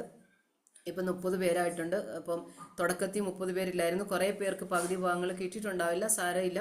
നമ്മൾക്ക് ദിവസവും ഇനി ഇത് അല്ലേ, നമ്മൾ Monday to Saturday ആണ് റജിമോൻ സാറിനോട് പറഞ്ഞിരിക്കുന്നത്. നിങ്ങൾക്ക് എല്ലാവർക്കും ഈ ഒരു സമയം സമ്മതമാണെന്ന് വിചാരിക്കുന്നു. അപ്പോൾ ഇത്രയും കാര്യങ്ങളാണ് എനിക്ക് ഇന്ന് നിങ്ങളോട് പറയാനുള്ളത്. ഞാൻ സിമ്പിൾ കാര്യങ്ങളാണ് പറഞ്ഞത്. വലിയ വലിയ കാര്യങ്ങളൊന്നും ഞാൻ RCMനെ കുറിച്ചോ RCMൽ വിജയിക്കേണ്ടതിനെ കുറിച്ച് ഞാൻ പറഞ്ഞിട്ടില്ല. നിസ്സാര കാര്യങ്ങളാണ് ഇന്ന് പറഞ്ഞു തന്നത്. ബേസിക് കാര്യങ്ങൾ മാത്രമാണ് ഇന്ന് പറഞ്ഞത്. അതായത് നമുക്ക് ഇനിയും ദിവസങ്ങളുണ്ട്, നമുക്ക് ഓരോരോ കാര്യങ്ങളായിട്ട് പറഞ്ഞു പഠിക്കാം. നമുക്കും ഓരോരുത്തർക്കും, നിങ്ങളും ഓരോരുത്തരും പറയുമ്പോൾ നിങ്ങളും പഠിക്കും. നമുക്ക് ഇടയ്ക്ക് ബാബു സാറിനെയൊക്കെ കൊണ്ടുവരാം, നമ്മുടെ ലീഡേഴ്സിനെയൊക്കെ നമ്മൾ, അതായത് ഇപ്പോൾ നമുക്ക് ജോസ് സാറിൻ്റെ വൈഫുണ്ട്, ബീന മേഡം ഉണ്ട്, ഷാജി സാറുണ്ട്, പ്രദീപ് സാറ്, രിമോൻ സാറ്, പിന്നെ നമ്മുടെ ലീഡേഴ്സ് എല്ലാവരും ഉണ്ട്. എല്ലാവരും സംസാരിക്കും ഇതിനകത്ത്. അവരവർക്ക് അറിയാവുന്ന കാര്യങ്ങൾ അവരവർ ഷെയർ ചെയ്യുക. അപ്പോൾ അത് കേട്ട് നമ്മൾ മനസ്സിലാക്കുക. അറ്റ്ലീസ്റ്റ് കേൾക്കാനുള്ള മനസ്സെങ്കിലും നിങ്ങൾ ഉണ്ടാക്കുക. നമ്മൾ കൂടുതൽ നമ്മുടെ ടീം മെമ്പേഴ്സിനെ കൂടുതൽ ആൾക്കാരെ ഇതിലേക്ക് കൊണ്ടുവരും. ഞാനിപ്പോൾ ഇന്ന് പറഞ്ഞതിൽ എൻ്റെ ഒരു ചിന്താഗതി വെച്ച് സിമ്പിൾ കാര്യങ്ങൾ, ബേസിക് കാര്യങ്ങളാണ് ഞാൻ പറഞ്ഞത്. വലിയ വലിയ കാര്യങ്ങളൊന്നും ഇതിനകത്ത് പറഞ്ഞിട്ടില്ല. ആദ്യം നമ്മൾ ബേസിക് പഠിക്കണമല്ലോ, അതിനുശേഷം നമുക്ക് മുന്നോട്ടേക്ക് പോകാൻ പറ്റത്തുള്ളൂ. അപ്പോൾ നമുക്ക് ഓരോരുത്തരുടെയും ലക്ഷ്യം എന്ന് പറയുന്നത് വിജയം തന്നെയായിരിക്കണം. ഓരോ സ്റ്റെപ്പുകളും കയറുക, നമ്മൾ ആഗ്രഹിക്കുന്നത് പോലെ ഒരു ഇൻകം നമ്മൾ RCMലൂടെ നേടുക. എല്ലാവരുടെയും പ്രധാനപ്പെട്ട ഒരു സാധാരണക്കാരൻ്റെ പ്രധാനപ്പെട്ട ഒരു പ്രശ്നം ഇൻകം തന്നെയാണ്, അല്ലെ? ഒരു വരുമാനം തന്നെയാണ്, നമ്മൾ ആഗ്രഹിക്കുന്ന വരുമാനം. അത് RCMൽ കിട്ടാനായിട്ട് യാതൊരു ബുദ്ധിമുട്ടും ഇല്ല. ഒരു ടെക്നിക്കൽ അച്ചീവർ ആയിക്കഴിഞ്ഞാൽ പിന്നെ നമുക്കൊരു ടീമായി. അപ്പോൾ ഞാൻ ആദ്യം പറഞ്ഞ പോലെ പാസീവ് ഇൻകം കിട്ടണമെന്നുണ്ടെങ്കിൽ നമ്മളൊരു ടെക്നിക്കൽ അച്ചീവർ ആവണം. അപ്പോൾ തീർച്ചയായിട്ടും നിങ്ങൾ ആത്മാർത്ഥമായിട്ട് പരിശ്രമിക്കുക. ഞാനുണ്ട് കൂടെ, ബാബു സാറുണ്ട് കൂടെ, നിങ്ങളുടെ ബീന മേഡം ഉണ്ട്, ഷാജി സാറുണ്ട്, റജിമോൻ സാറുണ്ട്, പ്രദീപ് സാറുണ്ട്. പിന്നെ ഞാൻ എല്ലാവരുടെയും പേരെടുത്ത് പറയുന്നില്ല, പറയാത്തത് കൊണ്ട് ആരും പിണങ്ങണ്ട. എല്ലാവരും നമ്മൾ ഒന്നിച്ച് നിന്നാണ് RCM ചെയ്യുന്നത്. ഇതിനകത്ത് പിണക്കത്തിന്റെ ആവശ്യമോ എന്തെങ്കിലുമൊക്കെ പറഞ്ഞു കഴിഞ്ഞാൽ, അല്ലെങ്കിൽ ആരെങ്കിലും അവിടെ ഇവിടെയൊക്കെ ഇരുന്ന് എന്തെങ്കിലുമൊക്കെ പറയും, അതിൻ്റെ ഒന്നും പിന്നാലെ നമ്മൾ പോവണ്ട. RCM എന്ന പ്രസ്ഥാനം അത്രയും വലിയൊരു, എന്താ പറയാ, നിങ്ങൾ സ്വപ്നം കാണുന്നതിലൊക്കെ, നിങ്ങളെന്നല്ല ഞാനടക്കം സ്വപ്നം കാണുന്നതിലൊക്കെ മേലെയാണ്. 25 വർഷം കൊണ്ട് RCM ഒരുപാട് വളർന്നു, ഇനിയും വളരാൻ കിടക്കുന്നു. എന്നിട്ട് TCG എന്താ പറയുന്നത്, ഒന്നും ആയില്ല, ഇനിയും വരുന്നതേ ഉള്ളൂ എന്ന്. അപ്പോൾ ഒന്ന് ആലോചിച്ച് നോക്കിയാൽ RCMന്റെ വളർച്ച, നമ്മുടെയൊക്കെ മക്കളുടെ കാലത്ത് നമ്മളിത് അവർക്ക് ഹാൻഡ് ഓവർ ചെയ്യുമ്പോൾ RCM എന്തായിരിക്കും? എത്ര വലിയ പഠനം പഠിച്ചവർക്കും ചിലപ്പോൾ വേറെ ജോലി ഒന്നും ചെയ്യാതെ RCMൽ നിന്നാൽ മാത്രം മതിയാവും. അപ്പോൾ നമുക്കറിയാം ഡോക്ടർ ഹരി MBBSന് പഠിച്ചിട്ട് എന്താ ചെയ്യുന്നത്, RCM ആണല്ലേ. അപ്പം നമുക്ക് ഇവിടെ ഏത് കോഴ്സ് പഠിച്ചവർക്കും സുഖമായിട്ട് നിന്ന് നമ്മുടെ മക്കളുടെ കാലം വരുമ്പോൾ അവർക്ക് ദാരിദ്ര്യമില്ലാതെ ബുദ്ധിമുട്ടില്ലാതെ ജീവിക്കാനുള്ള കാര്യങ്ങളെല്ലാം TCG നമുക്ക് RCMലൂടെ തരുന്നുണ്ട്. അപ്പോൾ പിന്നെ നമ്മൾ എന്തിനാണ് ഇത് വേണ്ടാന്ന് വെക്കുന്നത്? അതുകൊണ്ട് നിങ്ങൾ ഓരോരുത്തരും ആത്മാർത്ഥമായിട്ട് തന്നെ പരിശ്രമിക്കുക. RCM ജോയിൻ ചെയ്തിട്ടുണ്ടെങ്കിൽ, RCMലേക്ക് നിങ്ങൾ വന്നിട്ടുണ്ടെങ്കിൽ കുഞ്ഞുകളിയാക്കാതെ, കുട്ടിക്കളിയാക്കാതെ, എൻ്റെ ഒരു റിക്വസ്റ്റ് ആണത്. RCMനെ സീരിയസ് ആയിട്ട് തന്നെ നിങ്ങൾ ഏറ്റെടുക്കുക. പലപ്പോഴും ശ്രദ്ധിക്കുമ്പോൾ ആറുന്ന ഒരു കുട്ടിക്കളി, ഒരു കുഞ്ഞുകളി, വന്നാ വന്നു, പോയാൽ പോയി, കിട്ടിയാൽ കിട്ടി, കിട്ടിയില്ലെങ്കിൽ എനിക്കൊരു കുഴപ്പമില്ല, അല്ലെങ്കിൽ വേണ്ട, അങ്ങനെയല്ല. നമ്മൾ എപ്പോഴും RCM ചെയ്യുമ്പോൾ നമ്മുടെ മനസ്സിൽ വരേണ്ടത് നമ്മുടെ തലമുറയാണ്, നമ്മുടെ കുഞ്ഞുങ്ങളാണ്, നമ്മുടെ കുടുംബമാണ്. ഇപ്പം നിങ്ങൾ നോക്കിക്കോ, പാസീവ് ഇൻകത്തിന്റെ പ്രാധാന്യം ജോസാറിന്റെ കുടുംബം എൻജോയ് ചെയ്യുന്നത്. കാരണം ജോസാർ ഇന്ന് ഈ ഭൂമിയിലില്ല, പക്ഷെ ജോസാറിന് കിട്ടിക്കൊണ്ടിരുന്ന വരുമാനം അതുപോലെ ആ കുടുംബത്തിലേക്ക് വരുന്നതുകൊണ്ട് സാമ്പത്തിക ബുദ്ധിമുട്ടെന്ന് പറയുന്നത് ആ ഒരു കുടുംബത്തില്ല. നമുക്കറിയാം, ആ ഒരു കുടുംബത്തിന്റെ പ്രധാന സോഴ്സ് നഷ്ടപ്പെട്ട് കഴിയുമ്പോൾ മറ്റുള്ളവരുടെ മുന്നിൽ കൈനീട്ടേണ്ട ഒരു അവസ്ഥ വരുന്ന ഒരു കുടുംബത്തിന്റെ, അല്ലെങ്കിൽ നമ്മൾ അവിടെ ചിന്തിക്കണം. നമ്മുടെ മക്കളെക്കുറിച്ചും നമ്മുടെ കുടുംബത്തെക്കുറിച്ചും നമ്മൾ ചിന്തിക്കണം. അപ്പോൾ ആ ഒരു ചിന്ത മനുഷ്യന്റെ കാര്യമാണ്, നമുക്കറിയില്ല എങ്ങനെയാ. അപ്പം എപ്പോഴും നമ്മുടെ കുടുംബത്തിന്റെ സുരക്ഷിതത്വം നമ്മൾ കരുതി വെക്കണം. അപ്പോൾ RCMലേക്ക് വന്നു കഴിഞ്ഞാൽ ഒരിക്കലും അതിന് കുഞ്ഞുകളിയാവാതെ RCMനെ സീരിയസ് ആയിട്ട് എടുക്കുക, നിങ്ങളത് ചെയ്യുക. അപ്പോൾ എല്ലാവർക്കും ഒരിക്കൽ കൂടി നന്ദി പറയുന്നു. അപ്പോൾ എല്ലാവർക്കും ഒരിക്കൽ കൂടി ഹാപ്പി ന്യൂ ഇയർ. ഒരുപാട് സന്തോഷം. അപ്പം ഇന്നത്തേക്കിന് ഇവിടെ നിർത്തുകയാണ്. അപ്പോൾ ഇത്രയും സമയം എന്നെ ശ്രമിച്ച എല്ലാവർക്കും ഒരിക്കൽ കൂടി നന്ദി പറയുന്നു. അപ്പോൾ എന്നെ ഇന്ന് ഇതിനുവേണ്ടി ക്ഷണിച്ച റിജിമോൻ സാറിന് നന്ദി പറയുന്നു. സാറിനോട് ഞാനിത് റീസ്റ്റാർട്ട് ചെയ്യാൻ പറഞ്ഞപ്പോൾ ആദ്യം തന്നെ സാറോട് എന്നാൽ പിന്നെ തുടക്കം ജെമിനി മേഡം തന്നെ ആയിക്കോട്ടെ എന്ന് പറഞ്ഞു. അപ്പം സന്തോഷമുണ്ട്, തുടക്കത്തിൽ തന്നെ ആദ്യത്തെ ദിവസം ക്ലാസ് എടുക്കാൻ സാധിച്ചതിൽ. അപ്പോൾ എല്ലാവർക്കും, നമ്മുടെ ഈ ടീമിലുള്ള എല്ലാവർക്കും നന്ദി പറയുകയാണ്. ഞങ്ങൾ ലീഡേഴ്സിനല്ല, നമ്മുടെ സീനിയർ ലീഡേഴ്സിനല്ല, എല്ലാവർക്കും ഒരിക്കൽ കൂടി നന്ദി പറഞ്ഞുകൊണ്ട് നിർത്തുന്നു.